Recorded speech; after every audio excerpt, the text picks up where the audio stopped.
Seeing here. Hello, everybody, and welcome back to Known Realms Tolesh 11, 5, 4. Before we dive feel in, insane. it was yesterday. It was like yesterday within UI, just like suck my 1, 2, 3, 4, 5. Stopped. Hi, welcome back to Known Realms Tolesh. Before we dive into tonight's session, let's go ahead and introduce our players, starting with Angie. Hi, everybody. I am Angie, they, them pronouns. I play Xio Marino, he, they pronouns. And today, instead of giving shout outs to myself and my social medias, I want to go ahead and give shout outs over to have you guys go over to my my page, Agonethetic, and find the post that I retweeted from Disabled at Disabled South. It is a 501c charity that is highlighting all that is happening down in the south because of Hurricane Helene. A lot of really awful things are happening because of flash flooding, climate change, really scary stuff, and any help helps. And that entire thread has a bunch of links to all different types of charities in all different types of states down here in the south that will benefit people who have been highly affected. So yeah, I want to go ahead and give a big spotlight on that. Oh, you're muted, Alec. Thank you. Thank you, Angie, for that. A link for that tweet has just been posted in chat by me. So if you guys feel so inclined, please go ahead and check that out. And yeah, there are a lot of people in need. And if they are able to be helped, it is on us to help them. Yeah. Thank you, Angie. Appreciate that. David! There we go. Hey, guys. Good afternoon. My name is David. My pronouns are he, him, and I play Whistle, the Hobgoblin fighter. Also he, him pronouns, and you can catch me over at Stealthy Elf Productions, where I am the GM in a couple of Pathfinder 2nd Edition games. Yums. Thank you, David. Thank you all. Last but not least, Button. Hello, I'm Button. My pronouns are they, them. I'm Bluebluebutton on social media. If you go to my Twitter on social media, you will find the link that Angie mentioned.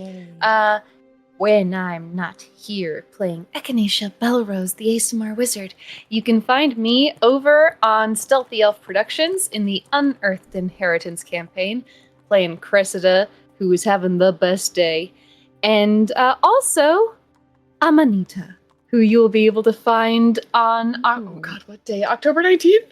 Yes? In their session 0 with Mr. Adam! Very excited. Adam! That's it. Thank you. Very excited. Yeah, we're going to be sharing links for those session 0s because that game's cooking up to be a lot of fun. So we're excited to see what our friends over at Stealthy Elf Productions are cooking. Did you just dive out of the frame? Yeah. Okay. I excitedly shook out of the frame. Oh, got it. It vibrated. Oh, wow. Hi, everybody. My name is Alec. My pronouns are he, him. You can find me all places on the internet at Tales Archived. I will be your archivist for this evening. And when I'm not here on this channel, you can find me playing Finn Reese in Heroes of Asteria Unearthed Inheritance, Jotun Blood Fighter who forgets to tell the healers that he needs to be healed. Smack, constricted, unconscious. He'll be fine, though. He had a good day, and then, yeah. He's still having a good day, I think. All right, guys. Go ahead and check out Lupine Honey. Speaking of people affected, if we are able to bring some attention to those shops and help support a person in need, go ahead and check out Caroline's store and buy some of their incredible work. They have some KRT stuff. They have way more stuff. If you really like that Chapel Roan performance of the VMAs, they got a sale going on right now on unisex chainmail athletic wear, and get it. You should get it. I'm telling you, go get it right now. They also have Known Realms Tolesh mugs and stickers. Do it. Oh, do I have? They're iridescent. They are. Yeah. I'm bad. Alec is like, I saw it yesterday, but whatever, it's gone. And we still have open donation links for charities supporting Sudan, Palestine, Congo, and Haiti. We will be adding a link for disaster relief for the hurricane that has taken place recently. So look forward to that. We'll be adding that shortly. Also, do not donate to the Red Cross. Don't do that. Don't do that. Stop. Any other announcements? I'm wearing little terrariums, and they remind me of Echinacea. Little terrariums. But they've got forget-me-nots in them, because those are my favorites. Those are their favorites. Hell yeah, they're very cute. They're very good. All right. I have an announcement. I'm a father now. Daddy! I've given birth to a 10-month-old lab mix. How do I say that? Daddy chill. Who did it? Who did it? It was Angie. No, Shannon and I adopted a dog. Her name is Mabel. You can check out my Instagram because I'm becoming one of those. She might pop in here at some point, and if she does, she hopped up. Damn it, button. Up in. God damn it! She popped up a lot during UI last Damn it, night. No, and I'm happy to be back. These players are beautiful. They're the best players. They're the best players. No. Don't get you done. You're the best. Last time, we picked up again in Iyo Thalor doing downtime. Whistle spent some time training the Ducal Guard and was recognized for his leadership as he was given a gilded signet of Iyo Thalor and recognized as not only the commander of the Ducal Guard, but a citizen of Iyo Thalor, now part of the city that he was once incredibly unfamiliar with. He then had a conversation with Nikolai where the man in the dagger, I had a really hard time figuring out how to say what Nikolai was. I was like, Nikolai made it very clear that he was quite scared about the current situation and being blood tinged and being used by the Blade Brother. Whistle made it very clear that he is not going to honor any promise to kill Nikolai, but he is going to do everything he can to make sure that Nikolai is safe and comfortable and as himself as possible. Beautiful, good scene. Echinacea went about fucking tricking out the Whitmore estate. Glyph of warding. Word of recall, hallow, lots of spells to ensure that any malevolent force coming onto the Whitmore estate, Elizabeth included, gets blasted. Gets biggity blasted. You listed some insane spells. Roll with him, Psychic Lance, Disarm. What else did you say? Whatever. I sent you a list. I don't have it open. A lot of spells. So the Whitmore estate is protected, but they did so with the help of Lord Lucian Whitmore. And the two of them made it very clear that there were some feelings happening between the both of them. And Lucy, Legasp. And after having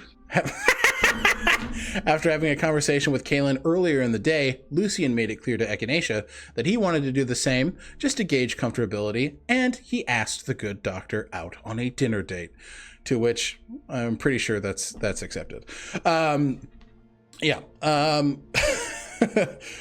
Xio moved about town with Helitis and felt an overwhelming force, and Casimir, thank you, inspiration point. Moved around town with Casimir and Helitis and felt this deep, looming despair sort of weigh down on them, thinking and fearing for a moment that it could be Istris. Xio continued about their day, but ultimately found out that it was a greater despair Amine, taking on the form of a shadowy, like panther, almost displacer beast looking. It's worked to fuel Xio's very present and very recent heavy negative emotions. But with the words of the party and the party themselves surrounding Xio,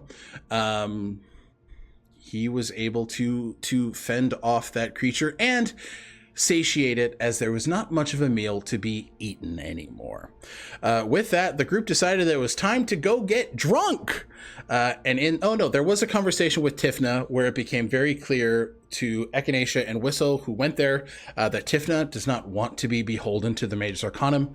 She wants to be freed in a similar, she currently has a similar tattoo to that of Nivian, of Lucian, and Sly, where it is akin to a brand where the Arcanum can check in with her, can cast spells through it, and are able to, essentially dominate or exert control over her.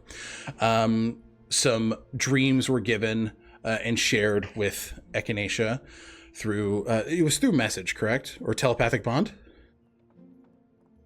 Yeah. Which one? Telepathic bond. Okay. Okay, great. And Tifna made it very clear that she wanted to aid in any way possible. With that, the group then decided to go get drunk, and Whistle broached the conversation of wanting to start dealing with the Mage's Arcanum and starting to figure out how to handle that problem. After a bit, Helitis made it clear that any people that could be taken out of the Mage's Arcanum could be stored in a castle of his creation within the elemental plane of air, a safe haven for those escaping the Arcanum's clutches.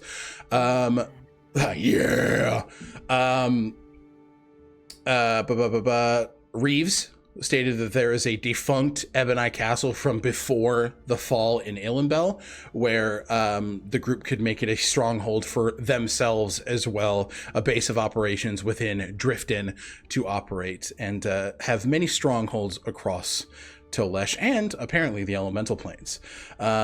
We ended the night with Whistle dancing with Nikolai, coal-cocking Lucian in the face, who did not know that the shield was Nikolai. The bar screamed, become ungovernable as as Lucian wiped the blood from his face. Echinacea and Monroe danced, reveling in this feeling with their, being prisoners of the Arcanum before, having a plan that feels good and a way to move forward and people to support them, having their feelings acknowledged and recognized. It was a happy, drunk night, and we ended the session there. And Xio's yearning. And Xio was Glancing at the door for the man who never comes. God. Yeah, I forgot you said that shit. Oh my god. You know what? Level 1, Angie. Level 1, you stupid You meant fuck. hero point. You meant inspiration. I meant none of the above. All right. No, that was good. God, it hurt though. All right, so we pick up the following morning. As how do you all wake up?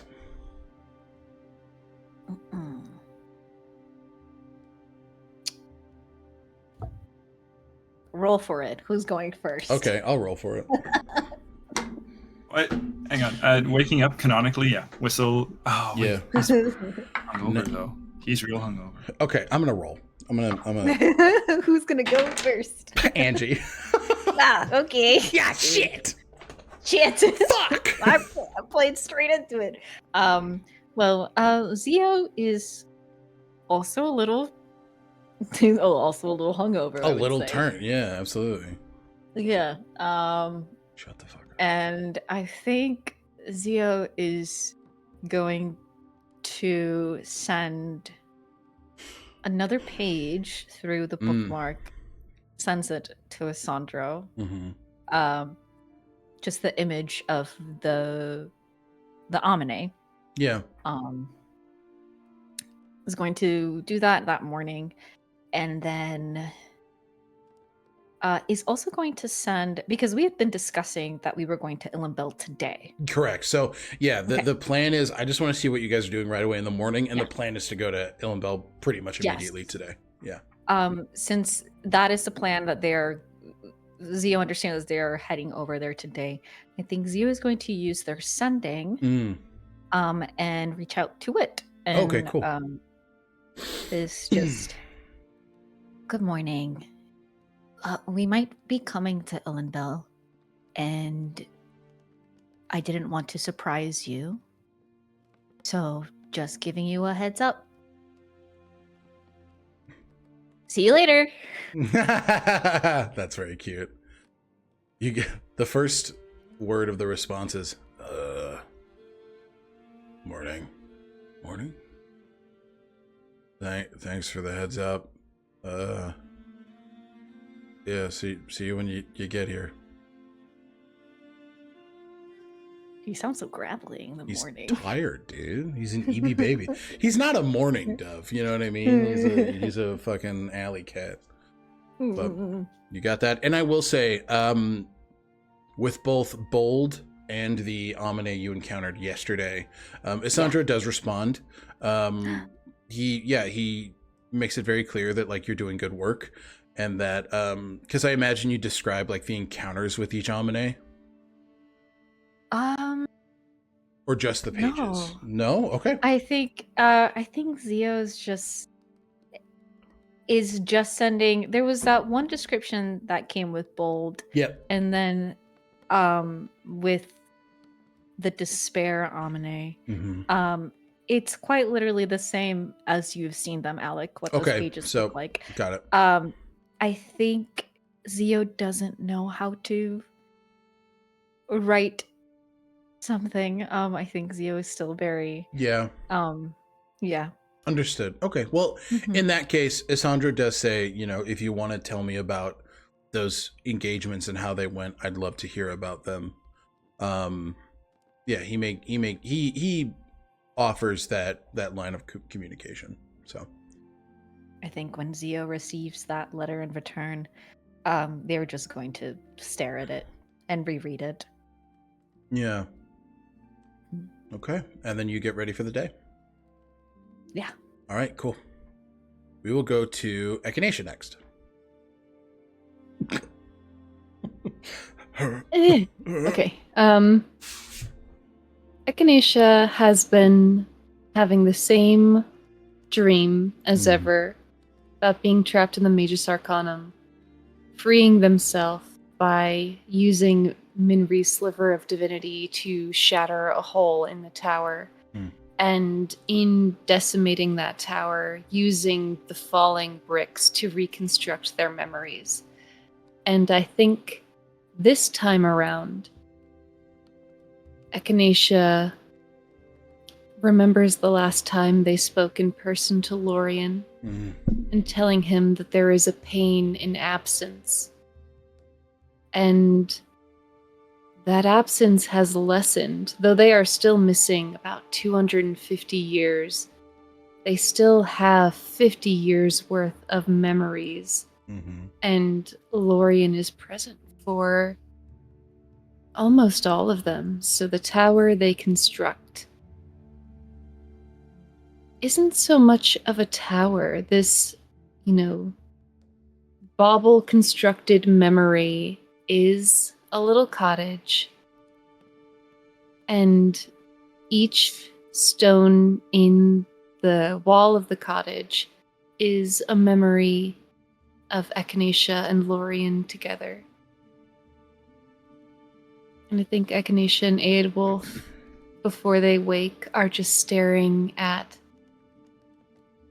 not just Echinacea's memories, but Lorian's memories in his time with Eadwulf as well. Yeah. They're on two opposite sides of the hall, right? There are the memories with Echinacea and Lorian, and there are the memories with Eadwulf and Lorian. Very light and dark, right? The memories with Eadwulf and Lorian are quite terrible, tragic and horrific and terrifying. Horrible. And Eadwulf is definitely lingering on Echinacea's side of the hall, and he's looking at particularly a picnic where Lorian had surprised Echinacea after a few weeks away on a medical mission, just tending to those in a site of conflict, and he spilled an entire bottle of wine on like a pristine sheet, and he's like this, and Echinacea's laughing and just, you know, completely endeared by this big man's clumsiness. And Eadwulf is just finding himself That never changed.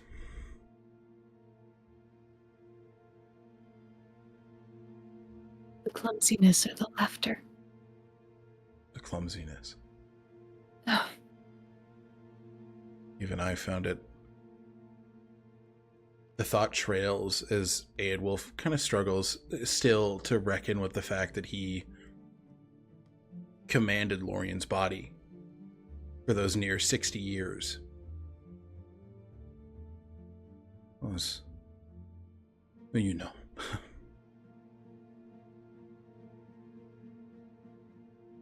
I was hoping you would say the laughter, but I suppose that would be asking too much. No. I'm never gonna lie to you. I will say, we did laugh. More than a few times toward the end. About what? Well, he still liked to tell jokes.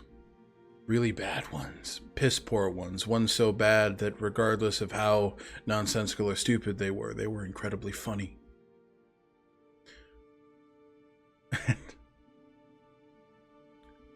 And That's the secret of Lorian. He enjoys being laughed at. Just a little. Yes, he does. But in the end, when you recognize that I was... Well, Aedwulf kind of gestures to themselves when I was me. He spent so much time trying to make me feel better. Trying to make me feel seen.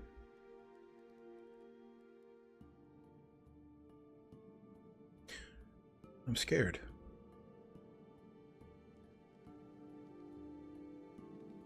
You're in good company. If you don't want to see him today, you can turn into a wolf, you can stay in the garden at the Medical Institute. I will not force you.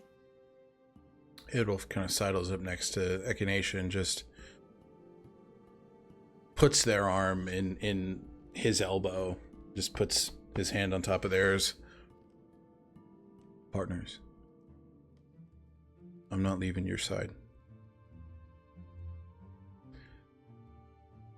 And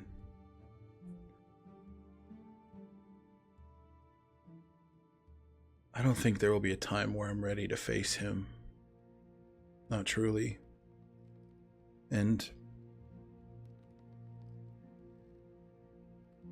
he deserves to be acknowledged. And he kind of looks at Echinacea. So do we.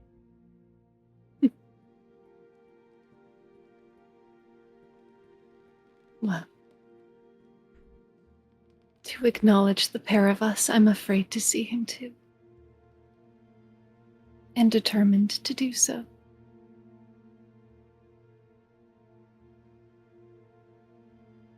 He squeezes.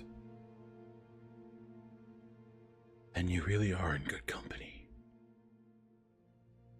The best of company. We are doing it. It's going to go however it goes, and we are together. Go however it goes. And Echinacea watches as the bubbles start to pop as they awaken from the dream. Okay. You awaken from the dream. Get ready for the day. All right. Whistle. Whistle. I don't think Whistle made it all the way back to the Humble of the Abode. I think Whistle spent the night at the bar. At the bar? Yeah. Whistle, at some point in the night, Whistle and Nikolai just kind of like disappeared, and Whistle wakes up on the roof of the bar. Because himself and Nikolai were just sitting there watching the stars or watching the city skyline or something, and as he tried to sober up, but then just fell asleep. You stir just a bit. It's, with your experience at sea, cold mornings aren't totally new. You've sailed the frozen wastes between Tolesh and Drukamesh. So you've had mornings of extreme cold, and this here doesn't even begin to broach that. But you wake up and it's chilly, and you hear Nikolai as the dagger just shoo honk shoo. I think Whistle's gonna like look around, realize where he's at, and just for fun, I think he's gonna kind of reach over to Nikolai, to the shield, pull it over, and just cast heat metal. Goes, and just, sorry, I'm cold. I need you. Fair enough. Yeah. He uses his shield as a giant blanket. Yeah. In the Mind Palace, it's him and Nikolai still kind of. You're like sitting in waking like up the together in cozy bed. living room, Yeah. and go ahead. Yeah, And like blanket around each other. Yeah, give me a perception check as you look around you. No. Button said, "Alec, don't." Perception. 15. 15. 13 and a 2. You sit there, covered by the warmth of Nikolai, as a shadow sort of lurches over the roof. And you just hear, "I thought I saw something. I knew it. Turns out it's you. Why are you sleeping here? What are you doing? Get up. This city is anxious. It doesn't need some man with the weaponry sleeping on roofs." You can kind of peer over. Who is this? It's Lucian. Recognize him? Oh. It's Lucian. I think this is what they call a hangover. You can get hungover. Yeah. Huh. And one day you will too. Well, I think the hangover is coming secondary to the concussion. All right. Sorry about that. No, you're not. He shrugs. Take the day off The day off. from training.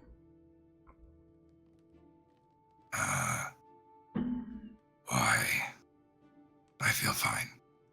You just said you.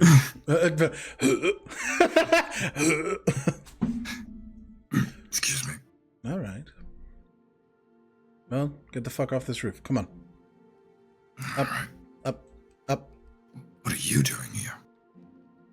I'm doing my morning rounds of the city before people are up. Our watchful protector. I learned it from watching you all. And I couldn't sleep. Oh, yeah. What's keeping you up? What isn't keeping me up? Fair enough. Good feelings, bad feelings. Mostly good. So it's an excited insomnia. Yes. Somewhat. I'm going to be taking the good doctor out to dinner. Now, that does sound something. That does sound pleasant. Do you have an idea of where you're taking them? I keep your secret, you keep mine. Sure. It's all going to be homemade, a picnic.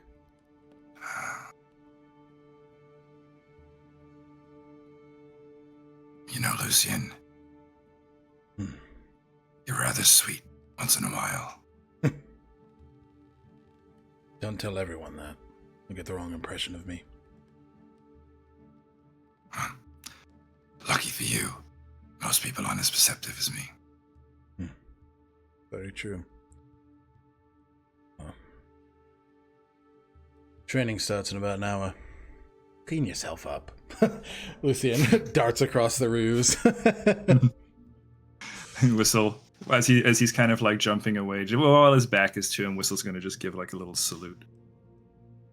Just nod. And make his way out to the barracks, find some kind of like barrel of cold water, stripped down, and just Dog, douse that's himself. crazy. You can go into the Whitmore estate and take a hot bath. You can do that. Nah, he's gonna do it in the barracks. Okay, give me an additional perception check. Oh, big. Ooh.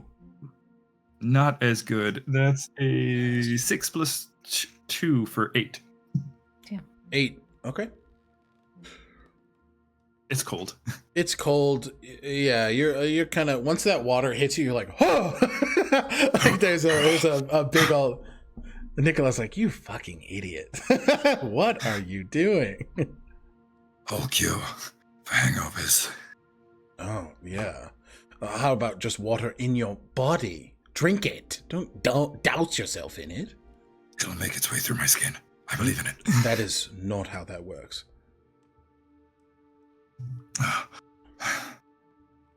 Dry off. And yeah, get ready for training. Okay, you get ready for training. All right, so as the day starts, you've all done your bit. I'll say, Echinacea and Xio, how do you guys find each other to get ready to head out in the morning? I do before Xio goes to find Echinacea, I think they will actually try and go find a Sandro. Okay, I'll say, how do you look for him? Where do you go? Xio's going to be a little weirdo, and is going to just, of course, I think as they're going to essentially go to the Whitmore estate, and they're just going to stand outside as people are training and just like essentially just waiting. Just there is a point. At some point, he will walk out of those doors. So this is after you've woken up, sent your message, and done all that? Okay. Mm-hmm. I will say, you stand there for probably about 15-20 minutes before a Ducal Guard comes up to you and is just, Master Marino, can I help you with anything? Not Master. I'm just sorry, Xio. Xio, how can I help you with anything? I'm waiting for somebody. Oh, Sandro. Xio just makes a face. It's like, who are you and why did you know this? It's my job to know. He doesn't say it. It's just that's what goes through their mind. Just kind of like gives like a. He made his way out of the city quite early this morning. Oh. Okay. He said he would return by midday, but I don't have till midday.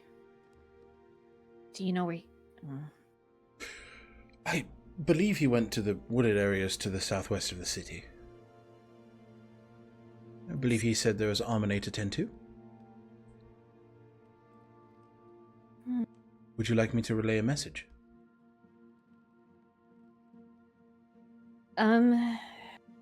Yes, just let him know that I came looking for him. And that myself and Echinacea are headed to Ilynbelle, and that I'm going to be speaking with Wit. And that hopefully we can catch up when I get back. I will tell him. Post haste. What's your name? Roderick. Thank you, Roderick. You are quite welcome. Did you just say fucking Rod, dude? Shut the fuck up. Rod. But yeah, Roderick is an Earth Ganassi individual. He, they pronouns. Oh. Very kind of squared, gray, stony skin with like these patchy, like moss sort of features on them. These bright, like jade green eyes. Yeah. I appreciate it. Thank you. Of course, yeah. Anything else I can do, you just let me know. I hope Ilynbelle is wonderful. Make sure to get the cream puffs within the city square. They are delicious this time of year. Are you from Ilynbelle? No, my mother used to take me as a boy. Oh, okay. Do you want cream puffs?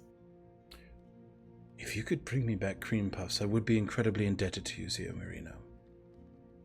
Okay, Roderick. Cream puffs. And then we'll scamper off. And maybe Go a find raspberry Echinacea. tart. Oh, raspberry tart. Yes. Got it. Thank you. What's the name of the bakery? If you remember it. I had it in my notes. Hold on. Oh man, I've been thinking. Listen, it's a part of the gotcha, game. bitch. It's a gotcha, bitch. Oh fuck. Oh fuck. Oh fuck. Oh fuck. Oh fuck. Oh fuck. I'm sorry. No, don't apologize. I'm a dummy.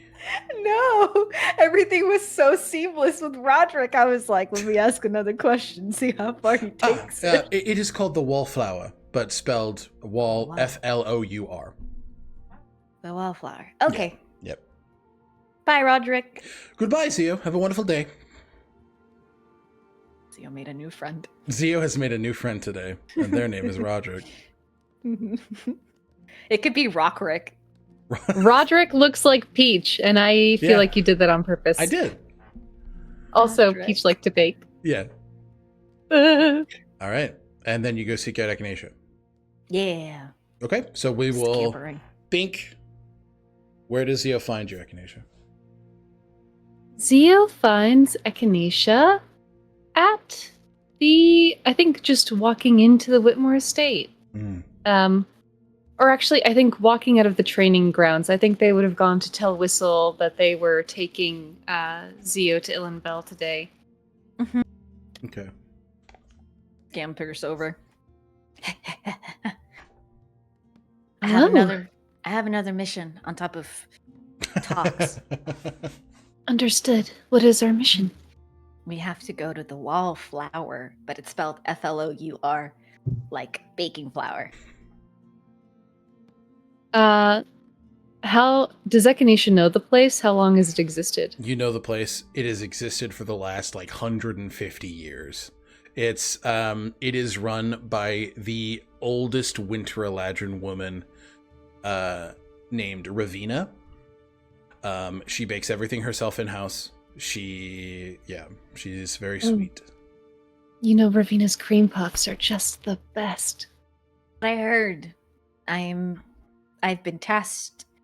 Well, I offered, but I've been tasked to bring cream puffs to one of the Ducal Guard. That's incredibly sweet. We'll have to pick some up for everyone. Yeah. Aedwulf pops out as a wolf. Very considerate, Zio. Thanks, Aedwulf. You're Scritches. All right, enough.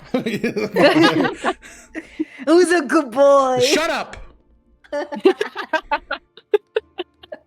I'm a man. I'm a big man. Yeah. When he becomes a Shatterkai again. Everyone's I gonna can't wait for Zio to keep He's a doing good scritches. Listen, but the thing is, he's gonna have formed a His physical leg. response to it. Yeah, he's like, for sure. You can take the wolf out of the Aedwulf, but you can't take. Continue. Keep going. I'm done. Okay. Lord Whitmore has shown me where the teleportation. Well, I guess I don't need that. I just need it for the way back. Yeah, we can do this here. Oh. Okay. But whoa. Echinacea pulls out a piece of chalk that seems to sparkle in the morning sunlight and Can- sets about. Do you need help? No, actually, you just stand right there. It's this whole thing where you can't muss up the circle and it takes a whole minute, which is why this is not useful in combat. And they draw the sigil for their home in Ilynbelle. You draw the sigil, and the magic overtakes you both as you are, as quickly as you left it the first time, back in that little wine cellar within your home. In Ilynbelle. You're back, and everything, the dust that had accumulated the first time has now been dealt with. The space feels a little bit more lived in. But yes, you have returned to your home in Ilynbelle. That's it. That's it. Oh. That was so quick. It's a strange sensation, sort of a tugging at your navel. Yeah. Oh. Are you okay? Echinacea looks around at the home that was so unfamiliar the last time they were here. And it's home. They feel that flood of sudden familiarity and the wash of memory that attends to it, and even the physical, tactile sensation of knowing which floorboard might creak and not stepping on it. Mm-hmm. I feel brimming to excess. How do you feel, Xio? I don't... If I'm being honest, I don't know how I feel until I see Wit. I did send him a message letting him know that we would be coming, so there's a good chance that Lorian also knows that we are here. Well, then I definitely can't avoid going now. Oh. No, it's good. It's good. I am glad. Maybe Wit is still an asshole and wouldn't say anything. Perhaps, but I will be coming with you. Okay. Echinacea takes Xio's hand. You don't know how you feel? All I know is that I feel a lot. We will reconvene afterwards, and we will have, if nothing else, cream puffs to look forward to. And raspberry tarts. I can't forget that Raspberry. one. They're very good. I can't wait for you to meet Ravina. Yeah, I'm excited. Okay. So, do you want to come? Are we going together? I guess we're going to the hospital, right? Yes, let's go. I see that Dorlin has cleaned. I think they'll kind of keep an eye out for Dorlin as they scale the stairs. Yeah, you scale the scale the stairs. You scale the stairs. It becomes very clear that nobody is here as you see not 1, 2, or 3, but like 4 post-it notes around the house with Dorlin saying, "At the grocery store, not here, we'll be back later. If you need anything, I'm in town," with a big old signature on it. I like that he signed it. So he is not present at your home currently. Echinacea keeps one of the notes and slips it in their pocket anyway. Take it. Yeah. All right. You guys head out, make your way through the city. Bustling, unlike exactly like it was the first time. Right now, there's currently a lot of preparation for midwinter. A lot of decorations going up around the city. People are sort of preparing for the holiday, and there's a lot of plants and wreaths. There are a lot of dancing lights that are sort of placed around the city that kind of reflect these different colors. But yeah, the holiday is close. It's not quite yet. So just a lot of preparation as you guys make your way over to the Belrose Clinic. Pulls out from their as they're walking. Xio pulls out from their bag of holding their coat. Yeah, it's cold. And like quickly puts it on, just like. Ugh. Yes, even chillier here. Mm. Okay, we can do this. Aedwulf, we can do this. Oh, we can do this. They pet Aedwulf, uncaring if he's like, I'm on it. The foot, your foot starts to. Oh, stop it. What is it? If I can ask, what is it that you're most nervous about?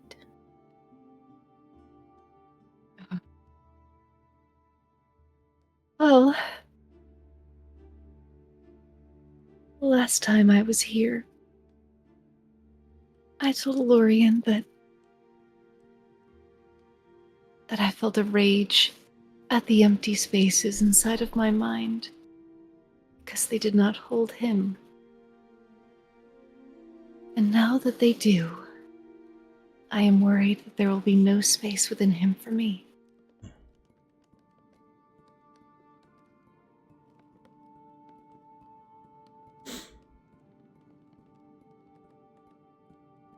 You know, the 50 years I... Sorry? Oh, no, go ahead. The 50 years I regained are full of him. And if he doesn't want me, then I have to understand those 50 years not as something I have regained, but as something that I truly have lost, even in the recollecting of them.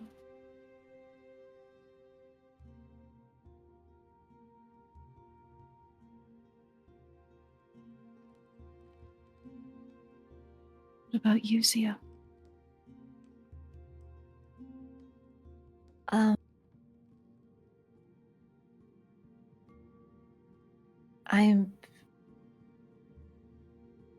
I think what I'm worried about the most is triggering Wit.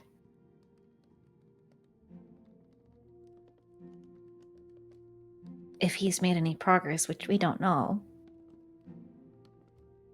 I don't want to be the cause for a setback. It feels like I'm often at the start of a lot of that, so with various people.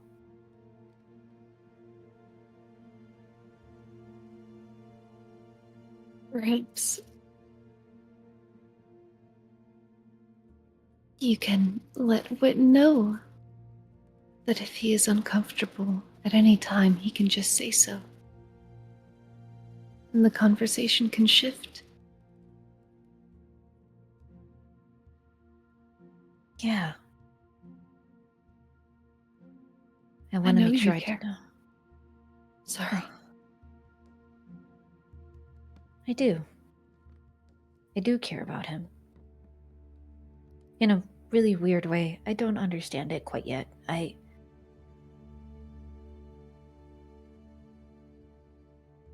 I still think about that first night.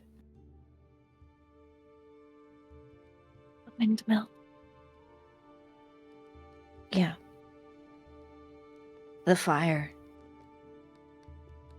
The destruction. And his rage.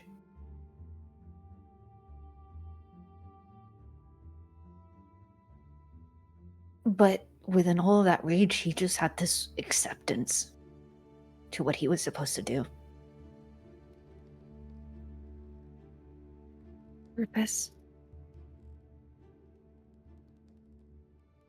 What was that? Purpose. Purpose. Yeah. He had conviction and purpose gifted to him by rage incarnate, it seemed.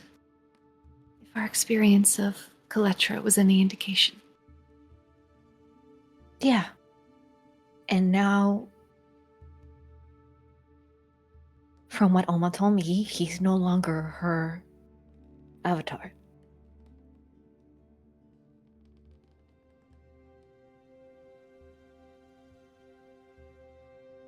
I'm glad.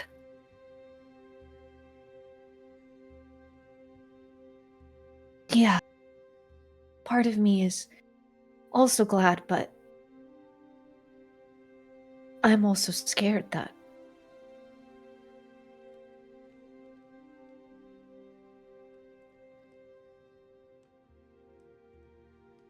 I took his purpose away, or what he believed his purpose to be.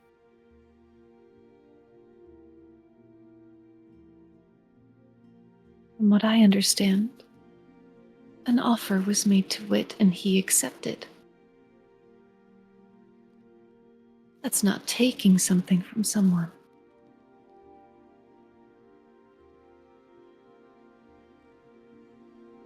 And I mean, you felt your experience of purpose shift. And aren't you glad that your purpose is no longer to do Ister's bidding?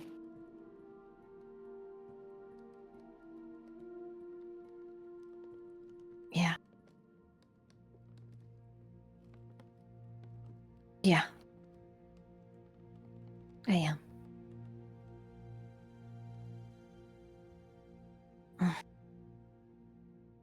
Okay.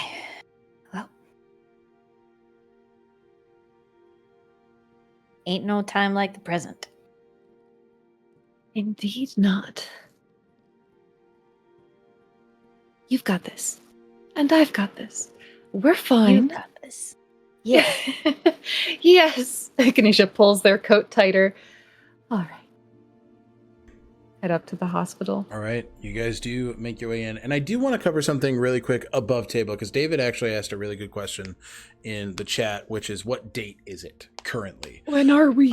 So we've pretty much done a lot in the last 2 months. So we're heading into the 12th month of the year, which is essentially December. So right now, canonizing the date as Triday the 3rd of Nithal. So we are in early December, essentially. How do you spell Nithal? N-I, David, you're gonna love this, apostrophe T-H-A-L. Yeah! Gotta do that Amazing. apostrophe. Gotta get that fantasy apostrophe. So yeah, you guys, and we are actually gonna canonize our one shot that we did for FriendCon and say that this happened. That happened over the holiday that took place in Uktar, the Thanksgiving-esque holiday. Hell yeah. So that has Amazing. been canonized because we've spent enough time. So you guys, you can move forward with the understanding that Iris's festival had taken place. Can't wait to see Harold soon. Harold, the guardian of Iyo Thalor. The guardian of Iyo Thalor. Okay, and we're gonna quick Harold's touch favorite little goblin. The Mothman. the Mothman. We're quick gonna touch base with Whistle and just touch base with him quick. Buddy boy, you're training in the fields. What are you teaching swords today? Yeah, I think so. Okay. Whistle's got the glaive out, so he's got everybody kind of walking, going through paces, practicing footwork. Just getting used to moving with a sword and a shield kind of thing. Again, Yeah. still keeping an eye out for the person next to you, and once they feel a little bit more comfortable, move them over to practice swords and go into sparring. Yeah. People are taking well to it. Go ahead and roll me a will you tell me, you dictate a roll for me. How is Whistle leading this? I think Whistle's going through. So Whistle himself doesn't really have too much formal training. In the Iron Legionnaires, I mean, yeah, there's a bit of training, but they rush you out. Most people are. Yeah, you have to be as ready as you can be, and you'll gain your experience on the field. Yeah. Yeah. But there's probably someone who kind of showed him the ropes at one point or another, so he's just kind of walking them through. I think this is probably going to be athletics in the end of the day. Okay, so go ahead and roll me an he's athletics just kind check. of going from almost like katas. Ooh, love that. Okay, yeah, go ahead and roll me an athletics check. That's a 14 plus a 7 for a 21. 21. Incredible. 21. Love that. You paint us a picture. How are you weaving your Ducal Guard through this exercise? Yeah, Whistle's got them all kind of in rows, and he's moving through it painfully slowly. Yeah. And he's got all of them in front of him so he can kind of see. So they're all so he's facing them, they're facing him. And it takes them 10 minutes to go through a single form, as he's got them all moving so slowly, and as he's looking around, he's calling out, Keep your hand up. Breathe. Step. Just anybody who kind of I mean, he's not super hard on them, but he's going to encourage them to. No, but you're falling into you're teaching those who do not have the skills that you currently have. So you're moving through and you see a femme presenting human individual named Cece, who is kind of struggling with holding both the weapon and the shield, but the more methodical and slow way that you're instructing this lesson really gets to their core, and they're, by the end of your time together today, they're able to keep up with the rest and ensure that they're able to look out for both the person next to them and theirself. Yeah. I think at some point then, like, just as training is kind of wrapping up or something, Whistle's just going to pet Cece on the shoulder. Not going to really say much, but just going to give like a reassuring nod, like see what you're doing out there. Good job. Just very pleased bow and just, thank you, sir. Yeah. At the same time, he's keeping his eyes out for for a certain tiefling if he happens to be strolling by. Not the person you're looking for, but you do get a pat on the shoulder from one Reeves. They're learning very quickly and they're learning very well. You look distracted. Who are you looking for? I'm right here, and look at my face. You'd want to look at it, Well, luckily I wasn't looking for you then. Although your face suits you very well. I'd like to think it's even better than my first. What was your first? Pretty much just like this, but not nearly as divine.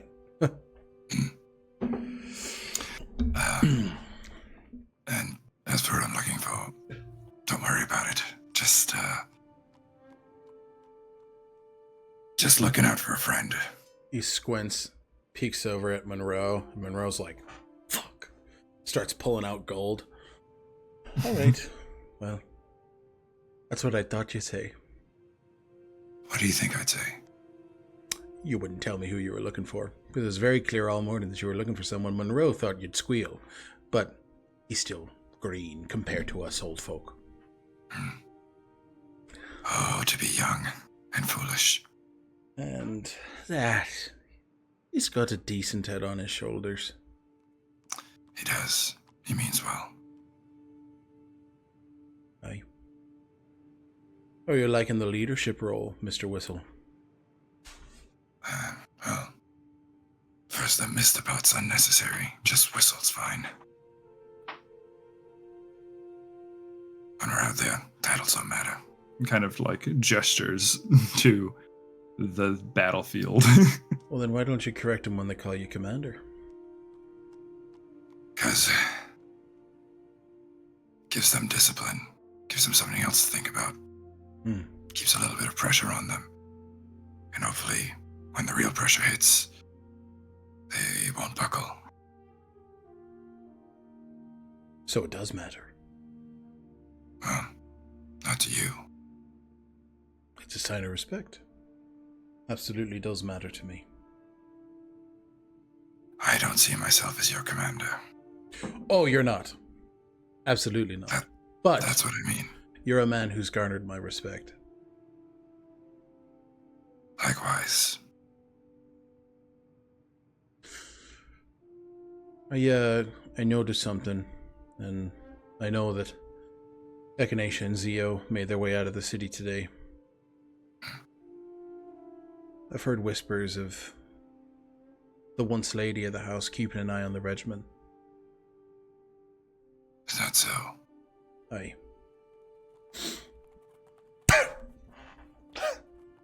She must have an interest in swordsmanship then. Or she's looking for cracks to plant her seed. Let the vines grow, take hold.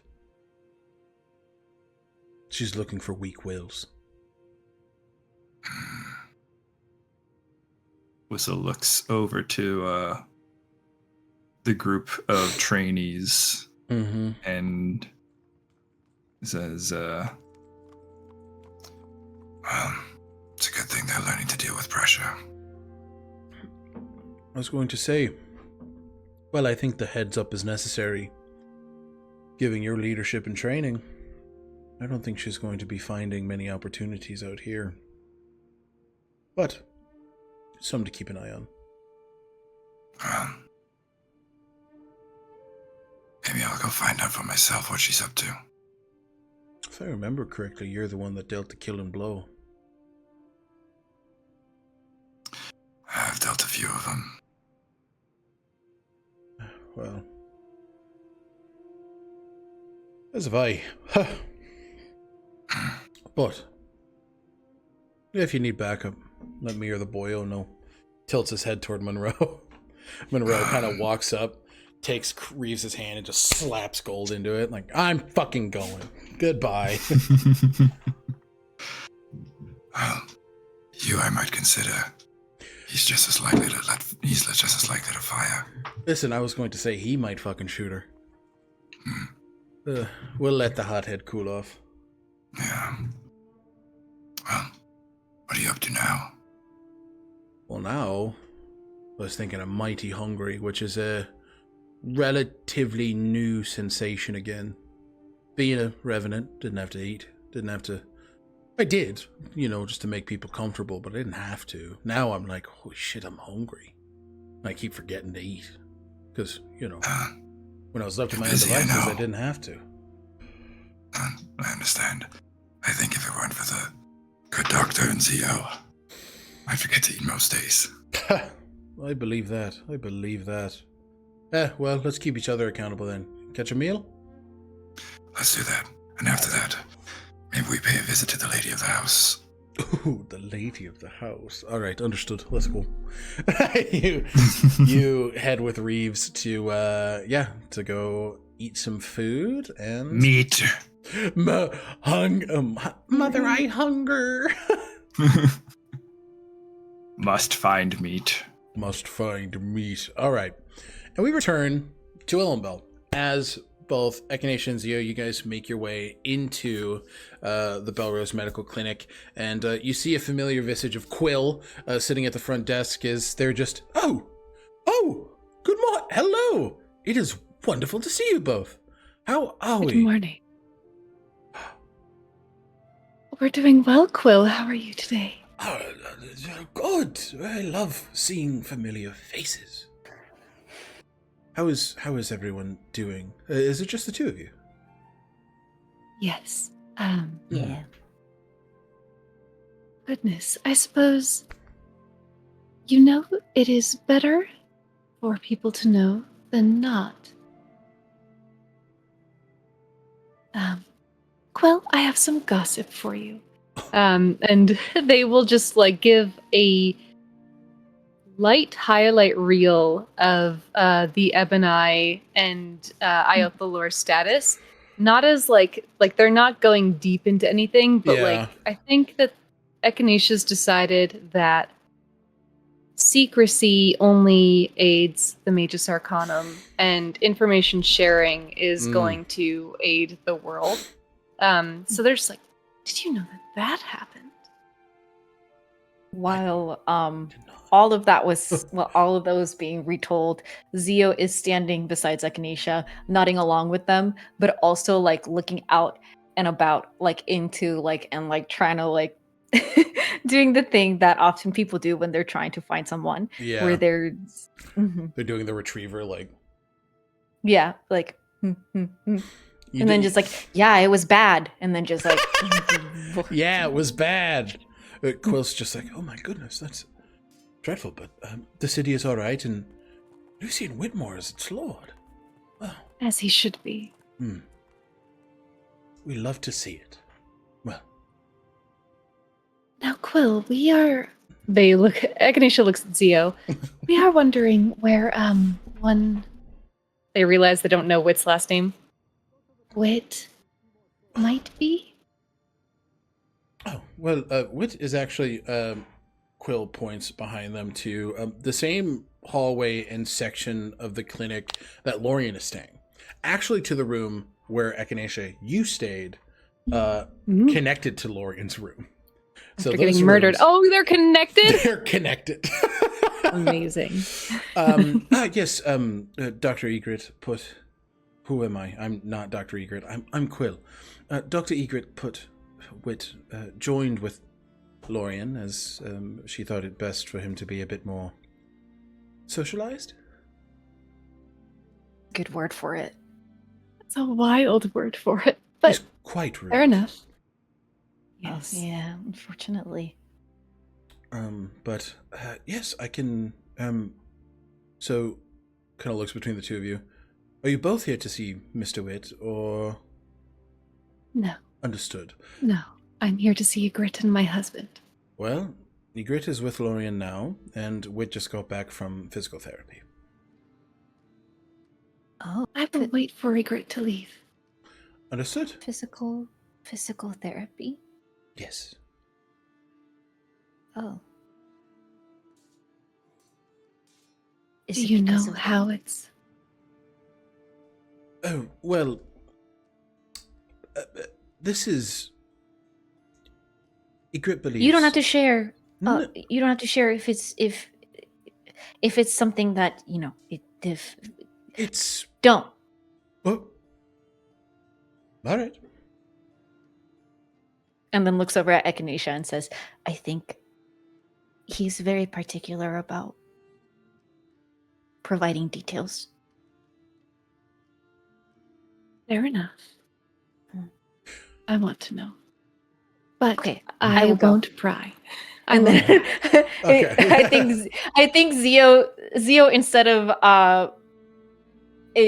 of stopping Echinacea for asking for details, knowing that Echinacea is a doctor, I was just going to be like, okay, you can ask, and then Xio will just like, Okay. you're just essentially just like, and runs over to where they know Wit would be. And we're going to follow you, Xio, as you make your way over to Wit's room. Mm-hmm. How do you approach?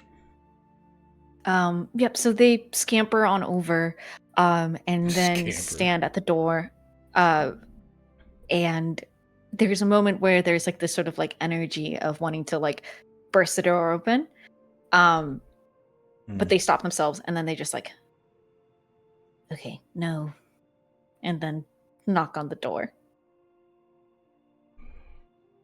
Just hear yeah, come in. They'll open the door and kind of peek their head in. You see Wit sitting up in bed, haircut. The hair is black, slicked back, a bit shorter, about honestly kind of similar to the length of mine. Not kind of like falling down the shoulders as it once was, but a bit shorter, a bit more manageable. And you can see, like, given the time to kind of take care of himself, it's not nearly as like weighed down. It's a lot more clean. So there are a few more curls to it, like a bit more waves to it than you recall. The one horn that was broken is capped off with this sort of like resin like material just to keep any sort of nerve endings healthy. The other one is pretty cleaned off. All of his piercings are out. He hates it. But he's sitting in a pretty low cut robe, just kind of giving that wound air to breathe. But it is not nearly as, it's still very present, but it is not nearly as like bright and leaking of magma at this point. Oh, well, you did say you were coming, and you came. Hey. Hey? Xio looks at him for a moment, just at his appearance and the way that he's, and it's like,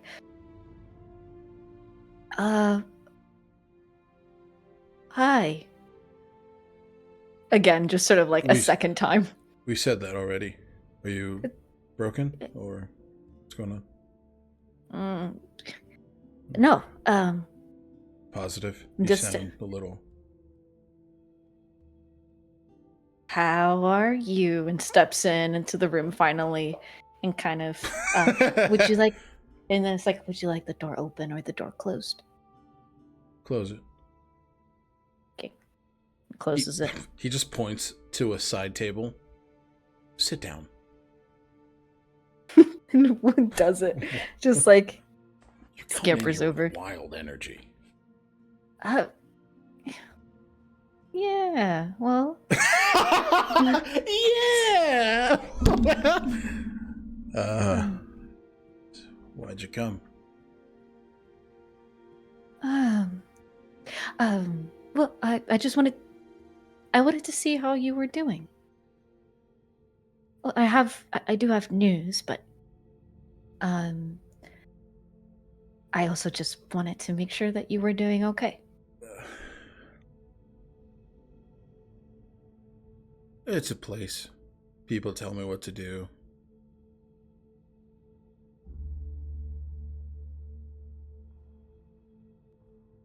You do see as he looks down at his chest.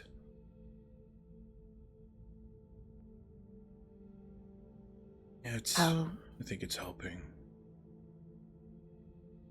Good. I told them what your friend did with me in the mountains. Echinacea. Yeah. Yep. They're here too, if you at any point want to speak with them. Okay. Actually, and then they're going to Actually is going to go through their a bag of holding and pull out for the audience a very similar looking flat wrapped present, similar to the one that Xio gave Asandro. But the moment they pull it out of their bag and they're holding it, there's this sort of like blank expression that comes over their face. And then they just sort of like, here, this is for you. What is it? Well, it's a present. Oh, so I gotta open it. Yes. You see as he kind of goes under the bed, pulls out a shiv he's made, opens the... Why? It's paper. You don't have to like... Continues to open it. There's a bookmark? Yes, it's a bookmark. It's a special bookmark. So it's something that Echinacea created. It's yours. I've made it for you, and Echinacea enchanted it. But we have it. You're able to communicate with anyone who has another one. I have one. So you can communicate with me if you need to, but not just me. You could also communicate with Echinacea. You could communicate with Lazuli. Anyone. I could get. And then Z. Does it have to be with anybody who's got a bookmark, or can it be anybody? Anyone with a bookmark. Got it. Okay. Yeah, that... Thanks. And that's yours to keep. Phoenixes, huh? Yeah. Is it too much? No. Yeah.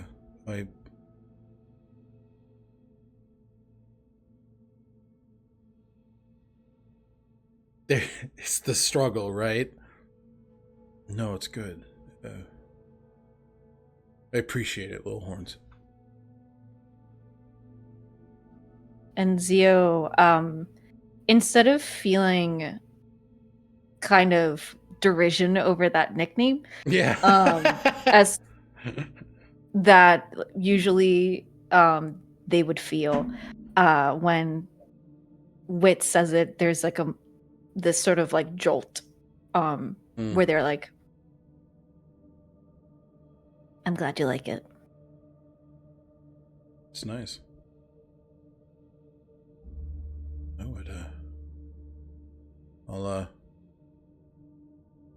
Is that why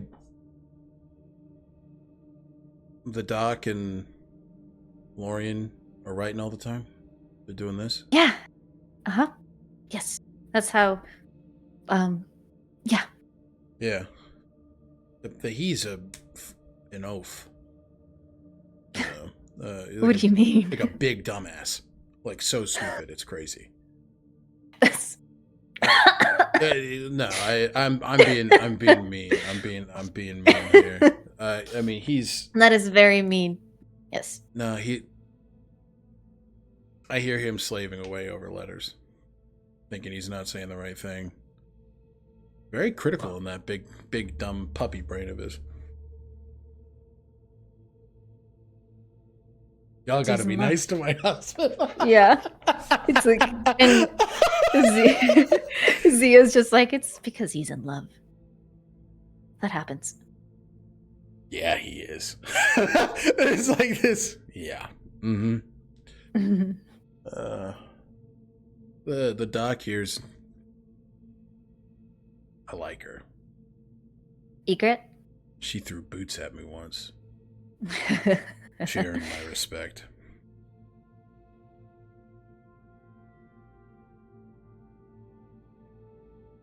I think it was the right thing to come here. I'm really happy you're saying that. I was worried.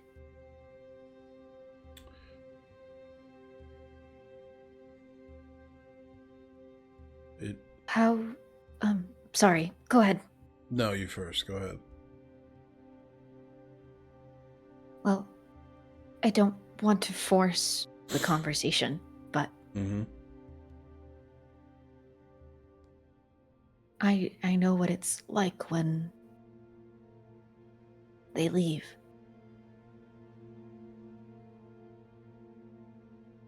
What do you mean?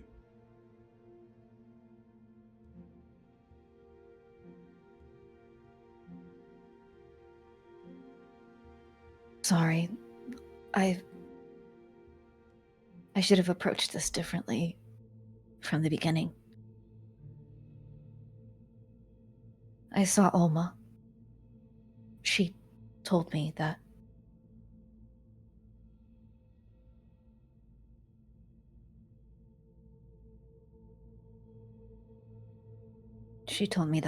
Coletra is no longer with you. Oh yeah. That's the truth.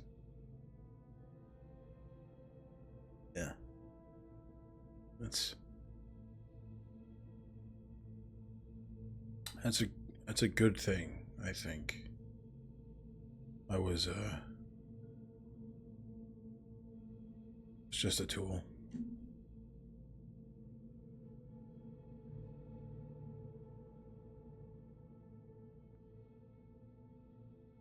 How are you feeling? Generally?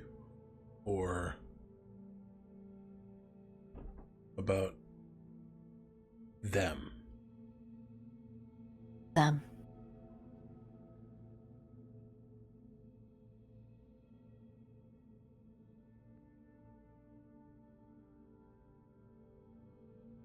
I don't know. They used me to exert their control over a thing that they lost, or that they think they lost. Their plan is stupid. It doesn't make any sense. And they, well, yeah, they took advantage of me, so I don't think kindly of them. But yeah. I think they're as close to monsters as you can get.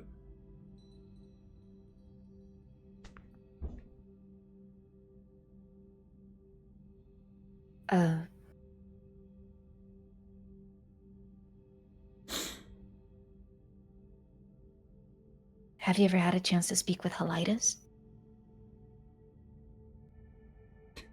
He bites his tongue. No. Nope. Can't say I've had the pleasure. I've only spoken one-to-one with Kaletra, and I've met Glacia when I was with Olma. But Elitis, Istris, they got nothing to do with me. Or they didn't.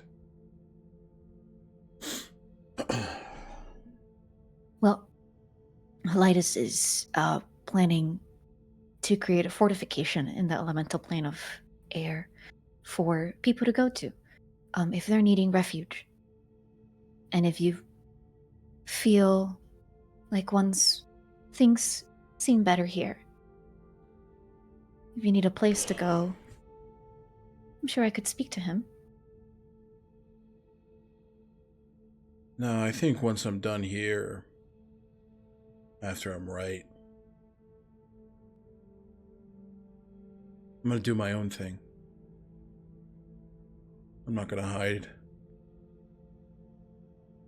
I'm gonna do what you all talking about. I'm gonna live for me. For the first time ever.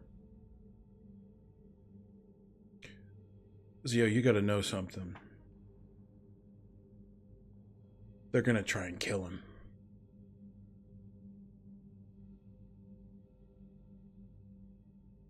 Try and kill who? Elitis. The two of them? Yeah. Glacia and... They're gonna try and kill him.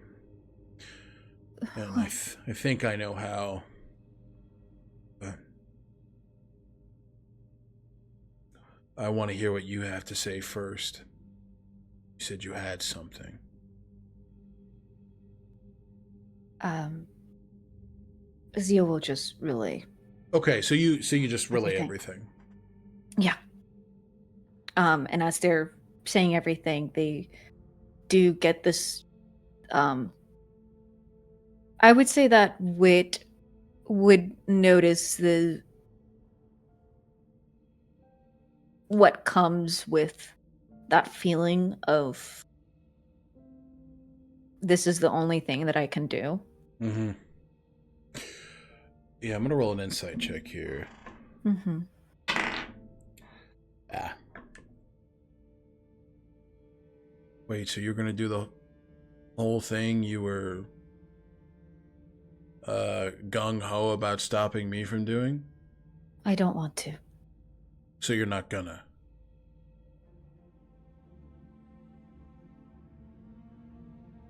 Not wanting to, and not doing it, two completely different things. I don't have answers yet, but I'm hoping I can find some. Where? Here? No, not here, not with you. I don't want I'm not here to get answers on what to do. I'm here to see you, to speak with you, and to tell you the truth. But I'm hoping that I can learn more about Kata and her involvement. We're headed to Larwith. And Sandro, my spirit caller teacher, he mentioned something about possibly asking the ancient Amine, if there's any way that I can find more. There's one that I met in the city who seems stronger than the others that I've come across, and I haven't had a chance to speak more to it, but there's... Why are you unsure? You were stalwart in the belief that I shouldn't do it. You begged me to come here. To live, right? To be a person. 2 weeks later, you're taking my place? Because Alma told you to? I thought you were stupid before, Little Horns. You're reaching all new levels.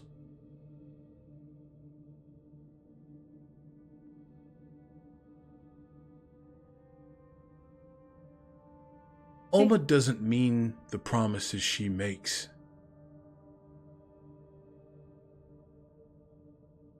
They're meant to use you. Trust me on that.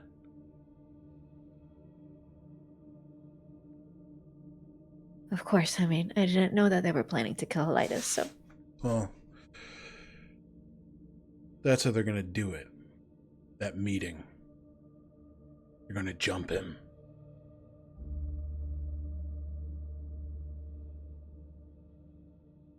It's all a lie, Xio.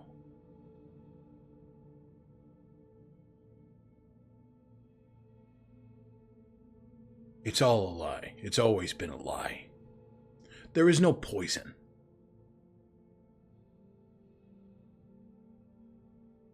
My body can't take it because no one can hold pure magic in their body.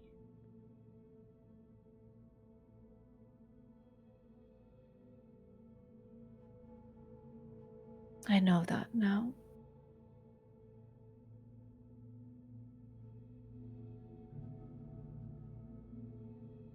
I don't...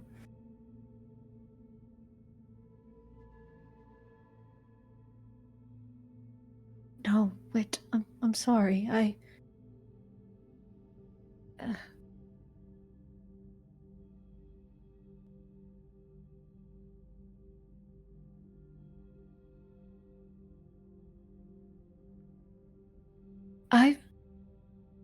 just want to help.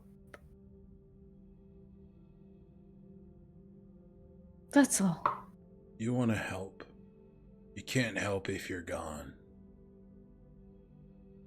Right? And I'm sure you've had people smarter or more invested in this situation than me say that same shit to you. I know. Why Yes. isn't it good enough?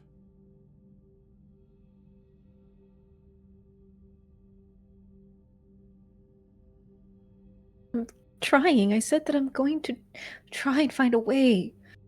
Why can't no one trust when I say that?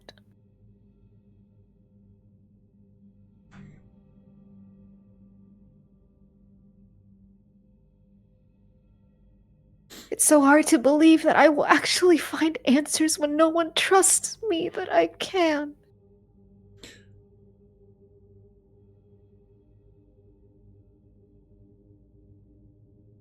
I don't think it's a matter of trust.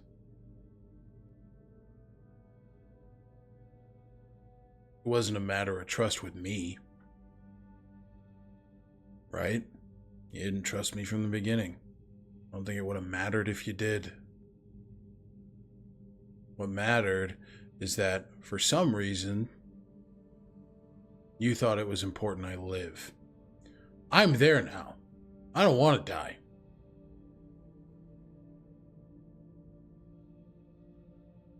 That's what going into the current is. You know that. I'm not going to belabor a point you're aware of. It's not about... It's the fact that it's not a firm no.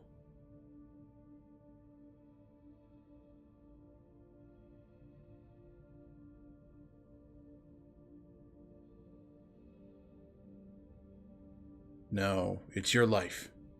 You're going to do whatever you want with it. And you don't care, so But it doesn't matter. Remember that whole thing of putting words in my mouth? Don't do it.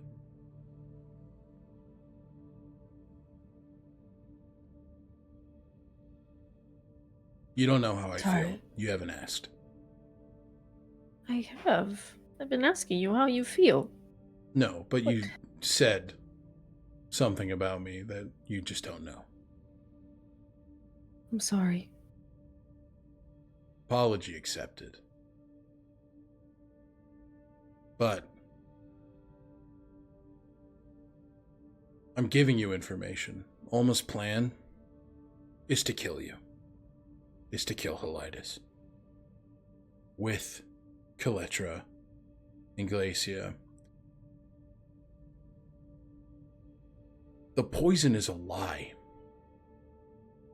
There is no poison in the current. It is the excuse Isterus used for power. He used you. The same way that Kaletra used me. You get that, right? It wasn't real. You were lied to. Just in the same way that Kaletra promised some grand purpose for my death. It didn't exist. They want to destroy the primordial current as it exists now to spite Isterus and Helitis. That's it. It's not to save people. They don't care about people. They care about power.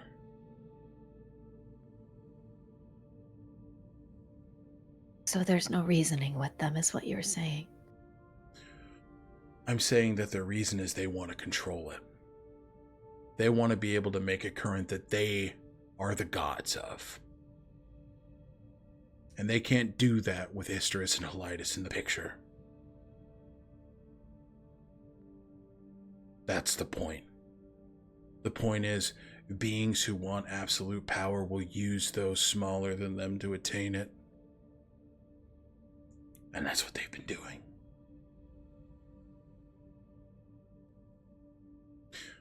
Helitis, from my understanding, is the only one that really cares about people.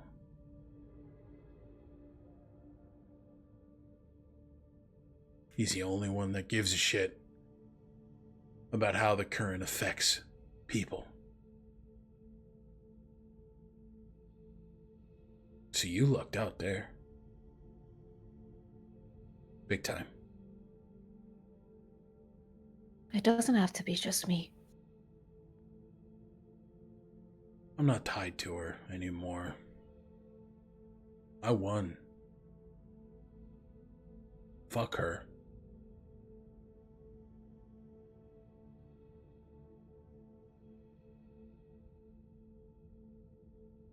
Could you help me?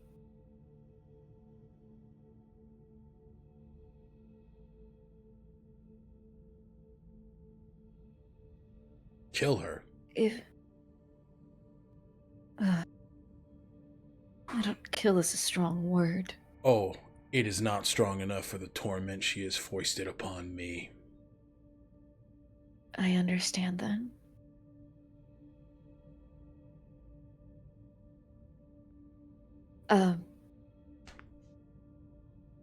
But stopping them.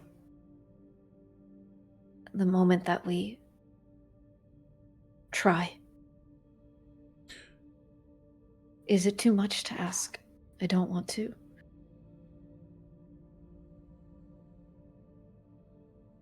Guess it depends on the reason you're asking.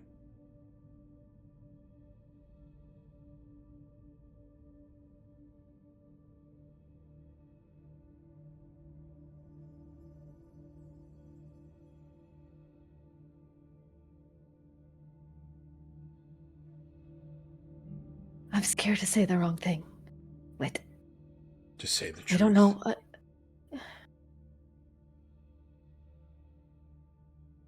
Because I don't want to die. And you by my side, I feel stronger.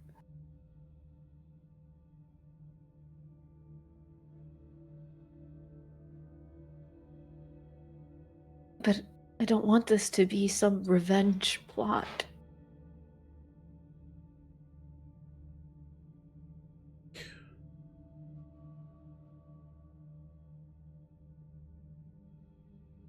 So you want to take them out, and you want me next to you because it'll make you stronger.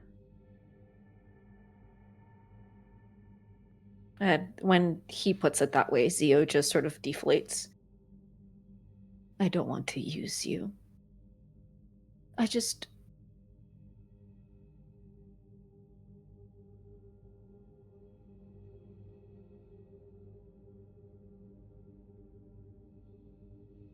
The idea of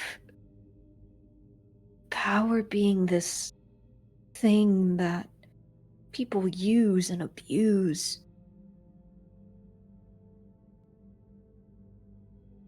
It's not because it makes me stronger, it's because it gives me a reason to... It gives me a reason to fight for it.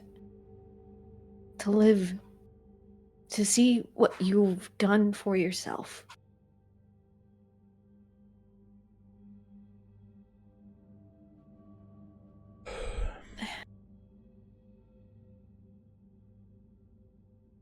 And I can tell you the truth, but I don't know if... God. Everyone I keep telling the truth to people and they just throw it back in my face. So I'm sorry, I'm afraid and to say anything.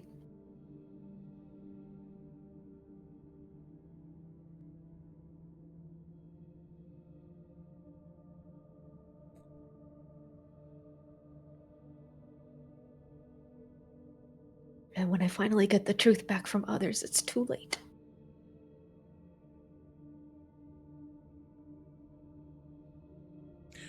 I've held pity parties for myself. Doesn't actually do much. Taking action does shit. You want to take out Coletra and Glacio? I'm going to help you. Because I want to take them down. Because they have done more to me than I have ever done to myself. And you know what? I'm a performer. I get wanting to find a source of inspiration.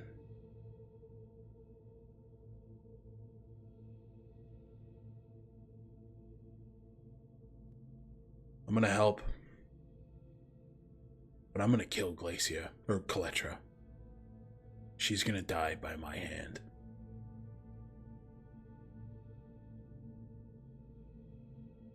You need to know that from the jump. It's either that or I'm gonna go down trying.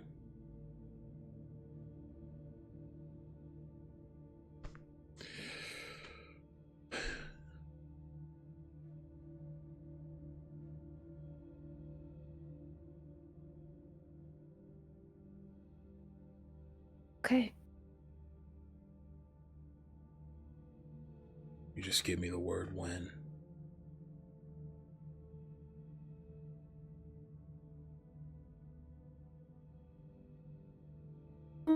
Cream puffs? What? Do you want to go get cream puffs? Let's get the fuck out of here. He gets up, starts putting on clothes, and all right. Inspiration point, Angie. Yoink! When the time comes to face the traitorous Tranquil, Wit will be there to help. All right. Nicely done. And there is where we're going to take our first break. And then we will come back and have some more conversations, because this is a conversation-filled episode of Known Realms Tolesh, everybody. We got one-on-one scenes after one-on-one scenes. All right. So we will touch base with you guys after about 10 minutes. Thank you for hanging out. We'll see you soon. Bye. Bye.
One fateful day, the fairy Lazuli fell through a rift between the Feywild and the material plane of Aosha.